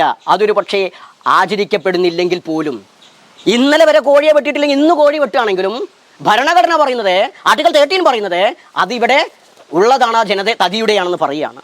അപ്പം അവിടെയാണ് ഇത്തരത്തിലുള്ള നിയമങ്ങളും ഭരണഘടനയൊക്കെ ഉണ്ടായിട്ട് ഇവരിതൊന്നും നോക്കാതെ ആ പട്ടികജാതിക്കാർ, നിങ്ങൾക്കറിയാലോ കേരളത്തിലെ പട്ടികജാതി സ്ത്രീയെ മോഷണത്തിൻ്റെ പേരിൽ കൊണ്ടുപോയപ്പോൾ എന്താ പറഞ്ഞത്? ഈ പോലീസ് ഡിപ്പാർട്ട്മെൻറ്റാണ് പറഞ്ഞേ കക്കൂസിലെ വെള്ളം കുടിച്ചോളാൻ. ഇവരൊക്കെ എവിടെ കിടക്കുന്നതെന്ന് അറിയാം. അംബേദ്കർ അന്ന് സംസാരിച്ച പോലെ തന്നെ തീട്ടത്തിലെ കൃമികളാണ് പട്ടിക ദലിതുകൾ എന്ന് പറഞ്ഞ ഇവിടുത്തെ വരേണ്യവർഗം. ഇവിടെ അതുകൊണ്ടാണ് ജാതിയല്ല വിഷയം കുട്ടി, അധികാരമാണ് വിഷയം. ഒരു CIക്ക് ഇത്ര ചൊറിപ്പുണ്ടെങ്കിൽ ഒന്ന് ചിന്തിക്കണം. ഞങ്ങൾ ഇളകിയ CIക്ക് നിൽക്കാൻ പറ്റുമോ? ഇത് കേരളത്തിലെ പട്ടികജാതി പട്ടികവർഗ പിന്നോക്ക നീതി നിഷേധിക്കപ്പെടുന്ന ആണിൻ്റെയും പെണ്ണിൻ്റെയും ശബ്ദമായിട്ടാണ് സംസാരിക്കുന്നത്. ഇതുവരെ അട്രോസിറ്റി കേസ് ഇത് സർക്കാർ എന്താ ചിന്തിക്കാത്തത്? പലതവണ പരാതി കൊടുത്തില്ല. അട്രോസിറ്റി ആക്ട് കേസ് എടുക്കുന്നില്ല കേരളത്തിൽ. നിങ്ങൾ എത്ര സ്റ്റേഷനിൽ നിങ്ങൾ ഈ ക്യാമറയും കൊണ്ട് പോയി വെക്കൊണ്ടു? പട്ടികജാതിക്കാർ കാത്തു കെട്ടി നിൽക്കുകയാണ്. ഞാൻ പറഞ്ഞത് തെളിവില്ലാത്ത കേസുകളാണ് എടുക്കണ്ട. നിങ്ങൾ പ്രത്യക്ഷത്തിൽ തെളിവില്ലാത്ത കേസാണ് എടുക്കണ്ട. പക്ഷെ തെളിവുള്ളത് എടുത്തു കൊടുത്ത് അവർ പറഞ്ഞു പ്രൂഫ് വേണമെന്ന് പറഞ്ഞു. നോ എൻക്വയറി എന്ന നിയമം ഇരിക്കെ പ്രൂഫ് വേണം. നമ്മളപ്പോൾ പെൻഡ്രൈവ് കൊടുക്കാൻ പറഞ്ഞു, പെൻഡ്രൈവ് കൊടുത്തു. പിന്നെ അവരെ കാണാൻ സമയമില്ല. കാണാൻ സമയം ഭാര്യയെ കെട്ടിപ്പിടിച്ച് വീട്ടിൽ കിടക്കണം. ഈ പണിക്കൊക്കെ ആൺകുട്ടികൾ കൃത്യമായി നിൽക്കുന്നുണ്ട്. അതിന് വേണ്ടിയിട്ട് പരീക്ഷ എഴുതാണ്ട് പാർട്ടിയുടെ പിന്തുണത്തിൽ സമരം ചെയ്ത് അടിയും വാങ്ങിയിട്ട് പിൻവാതിലൂടെ കയറുമ്പോൾ ഇതേ പറയുള്ളൂ, അടിമപ്പണി എടുക്കും, ആസനം നക്കും. ഇത് പറയുന്ന ചണ്ടളവാക്ക് ഇതേ കാര്യം അവിടെ പോയി പറയാനും പറ്റും. അതുകൊണ്ട് പറഞ്ഞു കോഴി വെട്ടിയത് കോഴി ഇറച്ചി ഞാനല്ല. ഈ പറയുന്ന പോലീസ് ബറ്റാലിയൻ നിൽക്കുമ്പോൾ അതിൻ്റെ ഉള്ളിൽ പോയിട്ട് ചെയ്ത് വന്നിട്ടുണ്ടെങ്കിലേ ഞാനൊന്ന് തൂക്കിക്കൊല്ലാൻ വെച്ചാലും ശരി, എൻ്റെ മക്കൾക്ക് നേരെ വിഷയം വന്നതിനിറങ്ങും. അത് സ്വാമിയാവാൻ വേണ്ടിയിട്ടല്ല, നീതിക്കാണ്. കാരണം ഇന്ത്യൻ ഭരണഘടനയെ നോക്കുകുത്തിയാക്കുകയാണ് ഇവിടുത്തെ നീതിന്യായ വ്യവസ്ഥ. ഇത് കാശുള്ളവന് നടക്കുമോ? ഇത് നേരെ പിണറായി വിജയനെ പറഞ്ഞാൽ സഹിക്കുമോ? മോദിയെ പറഞ്ഞാൽ സഹിക്കുമോ? പാണക്കാട് ഞാൻ ഈ പറയുന്ന വിഷയങ്ങളൊക്കെ പാണക്കാട് തങ്ങളെ പറഞ്ഞാൽ സംഭവിക്കുമോ? പട്ടികജാതിക്കാരെ എന്തുമാകാം, പോലീസുകാർ വെറും. എനിക്ക് ഇവന്മാർ ഈ കാക്കിക്കാരോട് ഒരു ബഹുമാനവും ഇല്ലാന്ന്. ഒരു ബഹുമാനം എനിക്ക് കാക്കിക്കാരോടില്ല. വെച്ചാൽ ബഹുമാനം കൊടുക്കണമെങ്കിൽ നീതി കിട്ടണം. നീതിയില്ല കുട്ടിയും. അതുകൊണ്ട് ആ നീതിക്ക് വേണ്ടി പോരാടുമ്പോൾ അട്രോസിറ്റി നിയമം പോലും അറിയാത്ത പോലീസുകാർക്ക് സ്പെഷ്യൽ ക്ലാസ് എടുക്കണം. അത് ക്ലാസ് എടുക്കാൻ പോലീസ് ഡിപ്പാർട്ട്മെൻറ്റിൽ ആളില്ലെങ്കിൽ ചണ്ടാളഭാവ വരാം. അറിയുന്ന വിദ്യാഭ്യാസം കൊണ്ട് പോലീസ് ഡിപ്പാർട്ട്മെൻറ്റ് എന്താണ് SC ST അട്രോസിറ്റി ആക്ട് 1989 എന്ന് പഠിപ്പിക്കാൻ വേണ്ടി വരാം. ഇനി കോഴിവെട്ടിൻ്റെ കേസ് ഇവർ വിളിച്ചു പറഞ്ഞുകൊണ്ട് ഞാൻ പറയുകയാണ്, കോഴിവെട്ടിൽ മുറിയായതിന് ഇയാൾ അവരെ വിളിച്ചുകൊണ്ട് പോലീസുകാരെ വെട്ടിയെന്നാണ് പറഞ്ഞത്. പോലീസുകാരെ വെട്ടിയിട്ടില്ല കുട്ടി. 1965 അവിടെ എന്താ വെച്ചാൽ ഹിന്ദു ടെമ്പിൾ വെർഷിപ്പ് ആക്ട് ഉണ്ട്, ഹിന്ദുക്കൾക്ക് പ്ലേസസ് ഓഫ് വെർഷിപ്പ് ആക്ട് 1965. അത് പ്രകാരം അഹിന്ദുക്കൾക്ക് ക്ഷേത്രത്തിലേക്ക് പ്രവേശനമില്ല, തൊഴാനല്ല, ഡ്യൂട്ടിക്ക് പോലും അഹിന്ദുക്ക് കയറാൻ പറ്റില്ല. അന്ന് മുറിയായി എന്ന് പറയപ്പെടുന്നവർ CI റോയ് എബ്രഹാമാണ്, ക്രിസ്ത്യനാണ്. അകത്തേക്ക് പ്രവേശനമില്ലാത്ത പോലീസുകാരൻ കയറിയാൽ നടപടി എടുക്കണ്ടേ? ദേവസ്വം ബോർഡ് പോലും പരാതി കൊടുത്തിട്ടില്ല, എന്നാൽ സ്വമേധയാ കേസ് എടുക്കണ്ടില്ല. പിന്നെ എങ്ങനെ മുറിയായത്? കൊടുങ്ങല്ലൂർ ഭരണിക്ക് പോയി കഴിഞ്ഞാൽ ആയുധമേന്തിയ കോമരങ്ങളാണ് ഉണ്ടാവുക. ഞങ്ങളെ സംബന്ധിച്ച് കാളി ഉറഞ്ഞു തുള്ളുമ്പോൾ പള്ളിവാളും ചാത്തൻ കയറുമ്പോൾ കത്തിയുമാണ് പറഞ്ഞിട്ടുള്ളത്. അങ്ങനെ വരുന്ന സമയത്ത് ഞങ്ങളുടെ ആയുധത്തിൽ കയറി പിടിച്ച് വെട്ടി എന്ന് പറയാൻ ഇവൻ കുർബാനയ്ക്ക് പോകണം, ഹിന്ദുവിൻ്റെ അമ്പലത്തേക്ക് വരരുത്. ഇവൻ എന്തടിസ്ഥാനത്തിലാണ് കയറി? അപ്പം എന്താണ് ഉദ്ദേശം? എന്തായിരുന്നു? ഒരു പട്ടികജാതിക്കാരൻ്റെ നീതി സമരവും ധർമ്മസമരവും നടത്തേണ്ട അവനെ എങ്ങനെയും പൂട്ടണം. കൃത്യമായി ഇവരുണ്ടാക്കി 60 നിയമം ഇരിക്കാതെ അവർ ആദ്യം 60 എഴുതി ചേർത്തു, പിന്നെ 60 അവോയ്ഡ് ചെയ്തു, എന്നിട്ട് 68 നിയമം മാത്രം വെച്ചു. ഇത് ക്രിമിനലാണ്. എനിക്ക് മരുന്ന് നിഷേധിച്ചു. ഞാൻ കൃത്യമായിട്ട് ഈ പൊള്ളിൻ്റെ അസുഖം മരുന്ന് കഴിക്കുന്ന ആളാണ്. എൻ്റെ മരുന്ന് നിഷേധിച്ചു. എനിക്ക് ഷുഗറായിട്ട് ഞാൻ കൂടിയിട്ട് എനിക്ക് അവിടെ കിടക്കേണ്ടി വന്നതിന് ചികിത്സയ്ക്ക് അവർ കൊണ്ടിട്ടില്ല. ഈ പറഞ്ഞ വിയൂരിനെ പുറത്തേക്ക് ഇറങ്ങുമ്പോൾ പറയുകയാണ് ഞങ്ങൾ ചികിത്സിക്കാത്ത ഡോക്ടറോട് പറയരുതേ എന്നുള്ളത്. ഭീഷണിപ്പെടുത്തി വരും. അപ്പോൾ ഭീഷണിയിട്ട് പറഞ്ഞൂടെ? ആരോട് പറയാൻ? ഈ പരിഹസിക്കാനുള്ള ആളുകൾ നീതി നിഷേധത്തിൻ്റെ ഒപ്പം നിൽക്കുമോ? ഈ അങ്ങനെ ഒരു പ്രശ്നമുണ്ടെങ്കിൽ ഇവിടെ ബലിപെരുന്നാളിന് ഇവർ ആശംസ പറയാൻ നിൽക്കരുത്. അറസ്റ്റ് ചെയ്യട്ടെ കേരളത്തിൽ മൊത്തത്തിൽ. അതുപോലെ തന്നെ ഈ പറഞ്ഞ എറണാകുളത്തെ ഈ പള്ളി പെരുന്നാളിന് വേണ്ടിയിട്ട് അവിടെ നടക്കുന്ന കോഴിവെട്ട് കർമ്മമുണ്ട്, അതിന് ഇവർ അറസ്റ്റ് ചെയ്യട്ടെ. പട്ടികജാതിക്കാരുടെ സ്വത്തും കോഴി വെട്ടിയിട്ടും തോറ്റം ചൊല്ലിയിട്ടും ആട്ടും പാട്ടും ഒക്കെ തന്നെയാണ്. ഇത് ഞങ്ങളുടെ കൾച്ചറാണ്. ഇത് നേരെ നിങ്ങൾ ഇവിടെ കേരളത്തിൻ്റെ അത് കാണിക്കാൻ വേണ്ടി ആദിവാസി വേഷത്തിൽ കൊണ്ടുവരുത്തുമ്പോൾ നമുക്ക് കുഴപ്പമില്ല. അപ്പോൾ അതുകൊണ്ട് അട്രോസിറ്റി പറയാൻ കേസ് കൊടുത്തിട്ടുണ്ട്. അവർ നടപടി എടുത്തില്ലെങ്കിൽ സമരങ്ങളും മറ്റുള്ള നടത്തും. അത് വീണ്ടും ട്രോൾ ചെയ്ത ഒരു കുട്ടികളെയും നമ്മളൊന്നും പറഞ്ഞിട്ടില്ല. എണ്ണിത്തഴിഞ്ഞ 4 യൂട്യൂബേഴ്സിനെ മാത്രമേ എടുത്തിട്ടുള്ളൂ. അവർ അപ്പുറം കടന്നുപോയി. ഇനി അതുപോലെ തന്നെയാണ് ഇവിടെ എൻ്റെ പാദം പൂച്ചൊരു സ്ത്രീ ഉണ്ട്, ഞാൻ പറഞ്ഞിട്ടല്ല, അവരെ വെച്ചുകൊണ്ട് സെക്ഷൽ ആയിട്ടുള്ള ആംഗ്യങ്ങൾ കാണിച്ചുകൊണ്ടൊരു കുട്ടി റീൽസ് ചെയ്തിട്ടുണ്ട്. ഇപ്പോൾ അത് പരാതി കൊടുക്കില്ല. അവൻ്റെ അമ്മയുടെ ഫോട്ടോ ഉണ്ടെങ്കിൽ ഇതുപോലെ പണിയെടുക്കാൻ എനിക്കറിയാം, എനിക്ക് ആളുകൊണ്ട് ചെയ്യാൻ. സ്ത്രീകളെ ഒരു ചെറുതായിട്ട് 3 സെക്കൻഡ് ഒന്ന് നോക്കിയാൽ തന്നെ കേസുള്ള നാട്ടിൽ ഇവൻ ആ സ്ത്രീയുടെ ഫോട്ടോ ഇട്ടിട്ട് വീഡിയോ ഇട്ടിട്ട് പലഞ്ചെറിയും കാണിക്കണം. കാണണം. നിങ്ങൾക്കൊക്കെ അമ്മ പെങ്ങന്മാരില്ലേ? നിങ്ങൾ ചിന്തിക്കൂ. എന്നെ നിങ്ങൾ കല്ലെറിഞ്ഞോളൂ, എന്നെ ആസിഡ് ഒഴിച്ചോളൂ, എന്നെ വെട്ടി മുറിവിപ്പിച്ചോളൂ, ഞാൻ സഹിക്കും. എൻ്റെ ചുറ്റുമുള്ളവരെ തൊട്ട് ഞാൻ സഹിക്കില്ല. അതിൽ നിയമം നീതി എനിക്കില്ലെങ്കിൽ ആ നീതി നിഷേധം അങ്ങോട്ട് കാണിക്കാൻ എനിക്കറിയാം. കാരണം നീതി നിഷേധങ്ങളുടെ കണക്കിനാണ് നിങ്ങൾ സ്വാതന്ത്ര്യ സമരം എന്ന് പറയുന്നത്. ബ്രിട്ടീഷുകാരുടെ കണക്കിൽ അതൊക്കെ നീതി നിഷേധവും അല്ലെങ്കിൽ നിയമവിരുദ്ധമായിരുന്നു. നിയമവിരുദ്ധത ഉണ്ടാകുന്നത് നിയമം നീതി ലഭിക്കാതാകുമ്പോഴാണ്. അതുകൊണ്ട് കേരളത്തിൽ പട്ടികജാതി പട്ടികക്കാർ പീഡിപ്പിക്കപ്പെടുന്നു. UP യിൽ മാത്രമല്ല, ഞങ്ങളുടെ കേസ് അട്രോസിറ്റി കേസ് എടുക്കുന്നില്ല. 18A എന്താണെന്ന് ഇവിടുത്തെ പോലീസുകാരെ മുഴുവൻ പഠിപ്പിക്കണം. പരാതി ചെന്നാൽ FIR ഇടണം. അവർ ഇപ്പോഴും ഉണ്ടായിട്ടില്ല. ഇപ്പോൾ അവർ വൈകിട്ട് വരെ സമയം, ഇപ്പോൾ നമ്മൾ ലൈവിൽ ഇരിക്കുമ്പോൾ വൈകിട്ട് വരെ സമയം ചോദിച്ചിരിക്കും. എന്താ എഴുത്തും വായന അറിയില്ലേ? പറഞ്ഞു കൊടുത്ത താൻ ആരാടാ എന്നെ നിയമം പഠിക്കും? ഓനല്ലോൻ്റെ അച്ഛനെ നിയമം പഠിപ്പിക്കും ഞങ്ങൾ അറിയില്ലെങ്കിൽ. കാരണം ഇതിന് നടപടി എടുക്കട്ടെ. അച്ഛനെ വിളിച്ചതിന് വാങ്ങുന്ന കൂലിക്കുണ്ടല്ലോ, നിങ്ങൾ നേരത്തെ കർമ്മത്തെക്കുറിച്ച് സംസാരിച്ചല്ലോ, വാങ്ങുന്ന കൂലിക്ക് നന്ദി വേണം. നന്ദി വേണ്ടത് ഇവിടുത്തെ ജനങ്ങളോടാ. ഇപ്പോൾ ഇലക്ഷൻ്റെ ഭാഗമായിട്ട് ജാതി പ്രശ്നത്തിൽ ഒരാൾ കേസ് കൊടുത്ത് കോഴിക്കോട് തന്നെ വാർത്ത കണ്ടിട്ട് 24 ചാനലിൽ FIR ഇട്ടിട്ടില്ല. ഞങ്ങൾക്കെതിരാണ് ഈ കക്കൂസ് വെള്ളം തരാൻ ഇവിടെ ആളുണ്ടെന്ന്. കക്കൂസ് വെള്ളം കുടിച്ചോ എന്ന് പറയാൻ, കള്ളനാണെന്ന് പറയാൻ, ഇതാ ഞാൻ ക്രിമിനലാണെന്ന് പറഞ്ഞ് എന്നെ ഫോട്ടോ എടുത്ത് പ്രദർശിപ്പിക്കാൻ ഓടിച്ചിട്ട് പിടിച്ചു എന്ന് അന്നത്തെ വാർത്ത മനോരമ പത്രത്തിൽ കോഴി വെട്ടിയ സമയത്ത്. എവിടെ ഓടി? നിങ്ങൾ അവിടെ CC ക്യാമറ ഉണ്ടാവല്ലോ. ചണ്ടളവോ ആൺകുട്ടികളോ നടന്നിട്ടാ പോകുന്നത്. എവിടെയാടോ സ്റ്റേഷൻ എന്നാ ചോദിക്കുന്നത് പോലീസിനോട്. എനിക്കറിയില്ല എവിടെയാടോ സ്റ്റേഷൻ. മേത്ത് തൊടണ്ട, ഞാൻ വരുന്നാ പറഞ്ഞിട്ട് ഓടിച്ചിട്ട് പിടിച്ചു. അവരെ വീരത്വം പറയാൻ പറ്റും. അതിനെ ചണ്ടാളവിടെ അച്ഛനമ്മയ്ക്കും ജനിക്കണം. അപ്പരെ കഴിവുണ്ടെങ്കിൽ ചണ്ടാളവിടെ അച്ഛനമ്മയ്ക്കും പറഞ്ഞാൽ ഈ പറയുന്നവന്മാർ പറയുന്ന ഈ കാര്യം ഞാൻ അംഗീകരിക്കും. കാരണം ചണ്ടാളബാബയ്ക്ക് അച്ഛനമ്മ ആരാ കൃത്യമായ ബോധ്യമുണ്ട്. അവരെന്താ വെച്ചാൽ കൃത്യമായി നീതി നിയമം പറയും, നടപ്പിലാക്കും. ഇപ്പം ആത്മീയവാദിയല്ല സംസാരിച്ച് കുരയ്ക്കുന്ന പോലെ ഉണ്ടാവും. നീതി നിഷേധിക്കപ്പെടുന്നവൻ്റെ ശബ്ദം തീക്ഷ്ണമായിരിക്കും.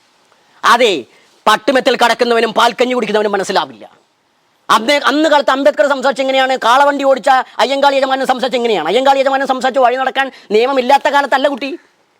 അന്നത്തെ രാജ്യസഭ നിയമം പാസ്സാക്കിയിട്ടുണ്ട് വഴി നടക്കാൻ വേണ്ടിയിട്ട്. പക്ഷെ മേലാളന്മാർ സമ്മതിക്കുന്നില്ല, ചില ആളുകൾ വരേണ്ടി വർഗ്ഗക്കാർ. അതിൻ്റെ ഉള്ളിലൂടെയാണ് കാളവണ്ടി ഓടിച്ചത്. കാളവണ്ടി ഓടിക്കുമ്പോൾ മെല്ലെ ടപ്പോ അടൂരിൻ്റെ പടം പോലെ ഓടിക്കാൻ കഴിയില്ല, ശക്തമായിട്ട് തന്നെ ഓടിച്ചത്. ഉരുട്ടമ്പലം സ്കൂളിൽ തീയിടുന്ന സമയത്ത് അയ്യങ്കാളി യജമാനൻ പറഞ്ഞത് പ്രമാണിമാരോട് പറഞ്ഞ് അടിച്ചൊതുക്കടാനാ പറഞ്ഞത്. സഭാരാജ തിരുമേനിയും അങ്ങനെ തന്നെയാണ്.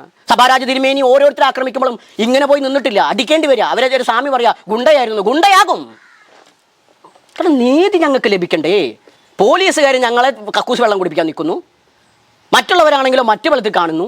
ഞങ്ങളെ അടിക്കാനും എറിയാനും കിട്ടുന്ന അവസരം മുഴുവൻ കേരളത്തിലെ വിദ്യാസമ്പന്നരും നവോത്ഥാന കുപ്പായക്കാരും ആക്ഷേപിക്കുന്നു, ആക്രമിക്കുന്നു. നീതി നിഷേധമുണ്ട്. അത് പറയുന്നൊരു ദിവസം കൂടിയായിരുന്നു. അന്ന് ഞാൻ എത്ര സംസാരിച്ചിട്ടുണ്ടറിയോ ചണ്ടാള ജയന്തിക്ക്? അതൊന്നും ആരും കാണിച്ചിട്ടേ ഇല്ല. സ്ത്രീകൾക്ക് നേരെയുള്ള നീതി നിഷേധം, സ്ത്രീയുടെ വസ്ത്രധാരണത്തിന് പോലും ഞാൻ സപ്പോർട്ട് ചെയ്ത് പറഞ്ഞു. കാരണം സ്ത്രീകൾ ഏത് ഭക്ഷണം ധരിക്കുന്ന സ്ത്രീയല്ലേ നിശ്ചയിക്കണ്ടേ? ഇവിടെ സ്ത്രീ എന്താ ധരിക്കേണ്ടത്? മറ്റുള്ള നിശ്ചയിക്കുന്നത്. അവൾ അത് കാണിച്ചു, ഇത് കാണിച്ചു. സ്ത്രീകൾക്കറിയില്ലേ സ്ത്രീയെ പ്രൊട്ടക്ട് ചെയ്യാൻ, ഇല്ലേ? അപ്പം അതുകൊണ്ട് നമ്മളെ സംബന്ധിച്ച് വിമർശനങ്ങളെ സ്വാഗതം ചെയ്യുന്നു. അഭിപ്രായ വ്യത്യാസങ്ങളുമാകാം, ആക്ഷേപങ്ങളുമാകാം, ഒരു പരിധിയുണ്ട്. അത് നിയമവ്യവസ്ഥയെ മറികടന്നുകൊണ്ടാവരുതേ. നിയമവ്യവസ്ഥയെ മറികടന്നുകൊണ്ട് ചെയ്യുമ്പോൾ, നിയമപരമായ നീതി തേടുമ്പോൾ നീതി നിഷേധിക്കപ്പെടുന്നു എങ്കിൽ നിയമം ഞങ്ങൾ കയ്യിലെടുക്കേണ്ടി വരും. ആ സമയത്ത് ഞങ്ങളെ മാവോയിസ്റ്റ് ആക്കരുത്. കാരണം കൊടുങ്ങല്ലൂരിൽ കോഴി വെട്ടിപ്പോയപ്പോൾ എന്നോട് ചോദിച്ച ചോദ്യമാണ് നിങ്ങൾ മാവോയിസ്റ്റ് ആണോ എന്നുള്ളത്. അന്ന് ഞാൻ ആ ഉദ്യോഗസ്ഥനോട് പറഞ്ഞൊരു കാര്യം തന്നെ ഉള്ളൂ. അല്ലെങ്കിലും ഇന്ത്യയിലെ എങ്ങനെയാണ് പറഞ്ഞത്, അല്ലെങ്കിൽ ഇന്ത്യയിലെ 2 വിഭാഗക്കാരങ്ങനത്തെ ചോദ്യം കേൾക്കാം. ഒന്ന് മുസ്ലിങ്ങൾ, പേര് കേട്ടാൽ നിങ്ങൾ ചോദിക്കും തീവ്രവാദി ISIS ആണോ ചോദിക്കും. അടുത്ത പട്ടിക വിഭാഗങ്ങളാണ്, നിങ്ങൾ മാവോയിസ്റ്റ് ആണോ ചോദിക്കും. പക്ഷെ അത് വേണ്ട. ഇതേ മാവോയിസ്റ്റ് ആവുന്നത് കൊണ്ടല്ല, നല്ല തന്തയ്ക്കും തള്ളയ്ക്കും പറഞ്ഞതുകൊണ്ടും നല്ലൊരു ഗുരുപരമ്പരയുള്ളത് കൊണ്ടും ആരാണെന്ന ബോധ്യമുള്ളത് കൊണ്ടും നിയമം പറയുന്നത് കൊണ്ടാണ്. ആ ധൈര്യം തന്നെ ഇവിടെ നിന്ന് സംസാരിക്കാനും ഒരു രാഷ്ട്രീയ പാർട്ടിയുടെയും പിന്തുണ കൊണ്ടല്ല. പക്ഷെ എനിക്കറിയാം പാർട്ടിയുടെ പിന്തുണ ഇല്ലെങ്കിലും കേരളത്തിലെ എല്ലാ രാഷ്ട്രീയ പാർട്ടിയിലും എന്നെ സ്നേഹിക്കുന്ന ആളുകളുണ്ട്. അത് സ്വാമിയായിട്ടല്ല, ഈ മനുഷ്യനൊരു നീതിബോധമുണ്ട് എന്ന ചിന്തയിലാണ്. ആ നീതിബോധത്തിൽ മാത്രം മതി, അല്ലാണ്ട് ആൾ ദൈവത്തിൻ്റെ ബോധത്തിലോ അല്ലെ പറ്റിക്കപ്പെടുന്നതിനോ ഒന്നും നിങ്ങൾ വേണ്ട. ഞാൻ പറഞ്ഞ നീതി ഉണ്ടെങ്കിൽ നിങ്ങൾ എൻ്റെ സമരത്തിൻ്റെ ഒപ്പം നിൽക്കുക. ഞങ്ങൾക്കിവിടെ ജീവിക്കണം. ഇന്ത്യൻ ഭരണഘടന പറഞ്ഞ മതസ്വാതന്ത്ര്യം ഞങ്ങൾക്കുണ്ട്, ആചാര സ്വാതന്ത്ര്യം ഉണ്ട്. നിങ്ങൾക്ക് ആപത്തുണ്ടാക്കുന്ന ബോംബ് പൊട്ടിക്കുകയോ മറ്റുള്ളത് ചെയ്യുന്നുണ്ടെങ്കിൽ പറഞ്ഞോ. എൻ്റെ ആനയെ പോലും വെച്ചാൽ നിങ്ങൾ പറഞ്ഞോ. അതൊന്നുമില്ല. ഞങ്ങൾ കൊട്ടുന്നു, പാടുന്നു, ഞങ്ങളുടെ സന്തോഷങ്ങൾ പങ്കിടുന്നു. അതിൻ്റെ രീതികളുണ്ട്. ഇങ്ങനെയൊക്കെ പോകുമ്പോൾ നിങ്ങൾ പോലും നാടൻ പാട്ടൊക്കെ പാട്ട് ആസ്വദിക്കുന്ന പലതും ഞങ്ങളുടെ ദൈവിക ഗാനങ്ങളാണ്, ഞങ്ങളുടെ വിശപ്പിൻ്റെ ശബ്ദങ്ങളാണ്. അതൊക്കെ നിങ്ങൾ അതിനെ മനസ്സിലായിക്കൊണ്ട് ഈ നടത്തുന്ന സമരം ഇതാണ്, നീതിക്ക് വേണ്ടിയിട്ടാണ്. അത് നിഷേധിക്കപ്പെടുകയാണ് ഞങ്ങൾക്ക്. ഇപ്പോൾ പറഞ്ഞ സബ്ജക്റ്റ് പോലും കേട്ടാൽ നിങ്ങൾക്ക് മനസ്സിലാവും. അതുകൊണ്ട് നിങ്ങളുടെ എല്ലാവരുടെയും വിമർശനം, നിങ്ങളെല്ലാവരുടെയും ട്രോളുകൾ എല്ലാ കാലത്തും ഇനിയും ഈ സംസാരമൊന്നും ഉണ്ടായാൽ പോലും ഞാൻ അതിനെ സ്വാഗതം. മറിച്ച് നീതി നിഷേധമുണ്ടെങ്കിൽ ആ നീതിക്ക് കൂടി വേണ്ടിയിട്ട് നിങ്ങൾ ഈ പറയുന്നവർ, കാരണം എന്നെ വെച്ചിട്ട് ഒരു 1000 റുപ്യ കിട്ടിയിട്ടുണ്ടെങ്കിൽ ഈ ഫേസ്ബുക്ക് യൂട്യൂബിലൊക്കെ, അത് നിങ്ങൾ എനിക്ക് പേഴ്സണലായിട്ടും ചെയ്യേണ്ട. ഈ ജനതയ്ക്ക്, എൻ്റെ ജനത പറഞ്ഞാൽ കേവലം പട്ടികജാതിക്കാരനാക്കാൻ നോക്കണ്ട. എൻ്റെ ഒപ്പം മറ്റുള്ള കുട്ടികളുണ്ട്. എന്നാൽ പോലും നീതി നിഷേധിക്കപ്പെടുന്നവർക്ക് നീതി വാങ്ങിക്കൊടുക്കുന്നവർക്ക് കൂടി നിങ്ങളുടെ ഈ ട്രോളും മറ്റുള്ളതും ഉണ്ടാവണ ഒരു അഭ്യർത്ഥന ആ വിഷയത്തിൽ എനിക്ക് പറയാനുള്ളൂ. നിയമം പോലീസുകാർ ഇപ്പോൾ വൈകിട്ട് നല്ലേ പറഞ്ഞത്, ഇപ്പോൾ എന്നാൽ ഡിസ്കസ് ചെയ്യാൻ എനിക്കറിയില്ല, എന്നാൽ പോലും വൈകിട്ട് നല്ല പറഞ്ഞു. എന്തെങ്കിലും ചെയ്യാൻ നോക്കാം. ഇല്ലെങ്കിൽ ഞാൻ പറഞ്ഞത്രേ ഉള്ളൂ, ഇത് വിട്ട് കളയാം. ഒരു കേസ് എനിക്ക് വരും പുറത്തുനിന്ന്, അത് ഞാൻ പിടിച്ചു. എൻ്റെ വിഷയത്തിൽ ഞാൻ ഇടപെടില്ല. വേറൊരു വിഷയം വന്നാൽ അന്നേരം CI സാറെ കാണാം.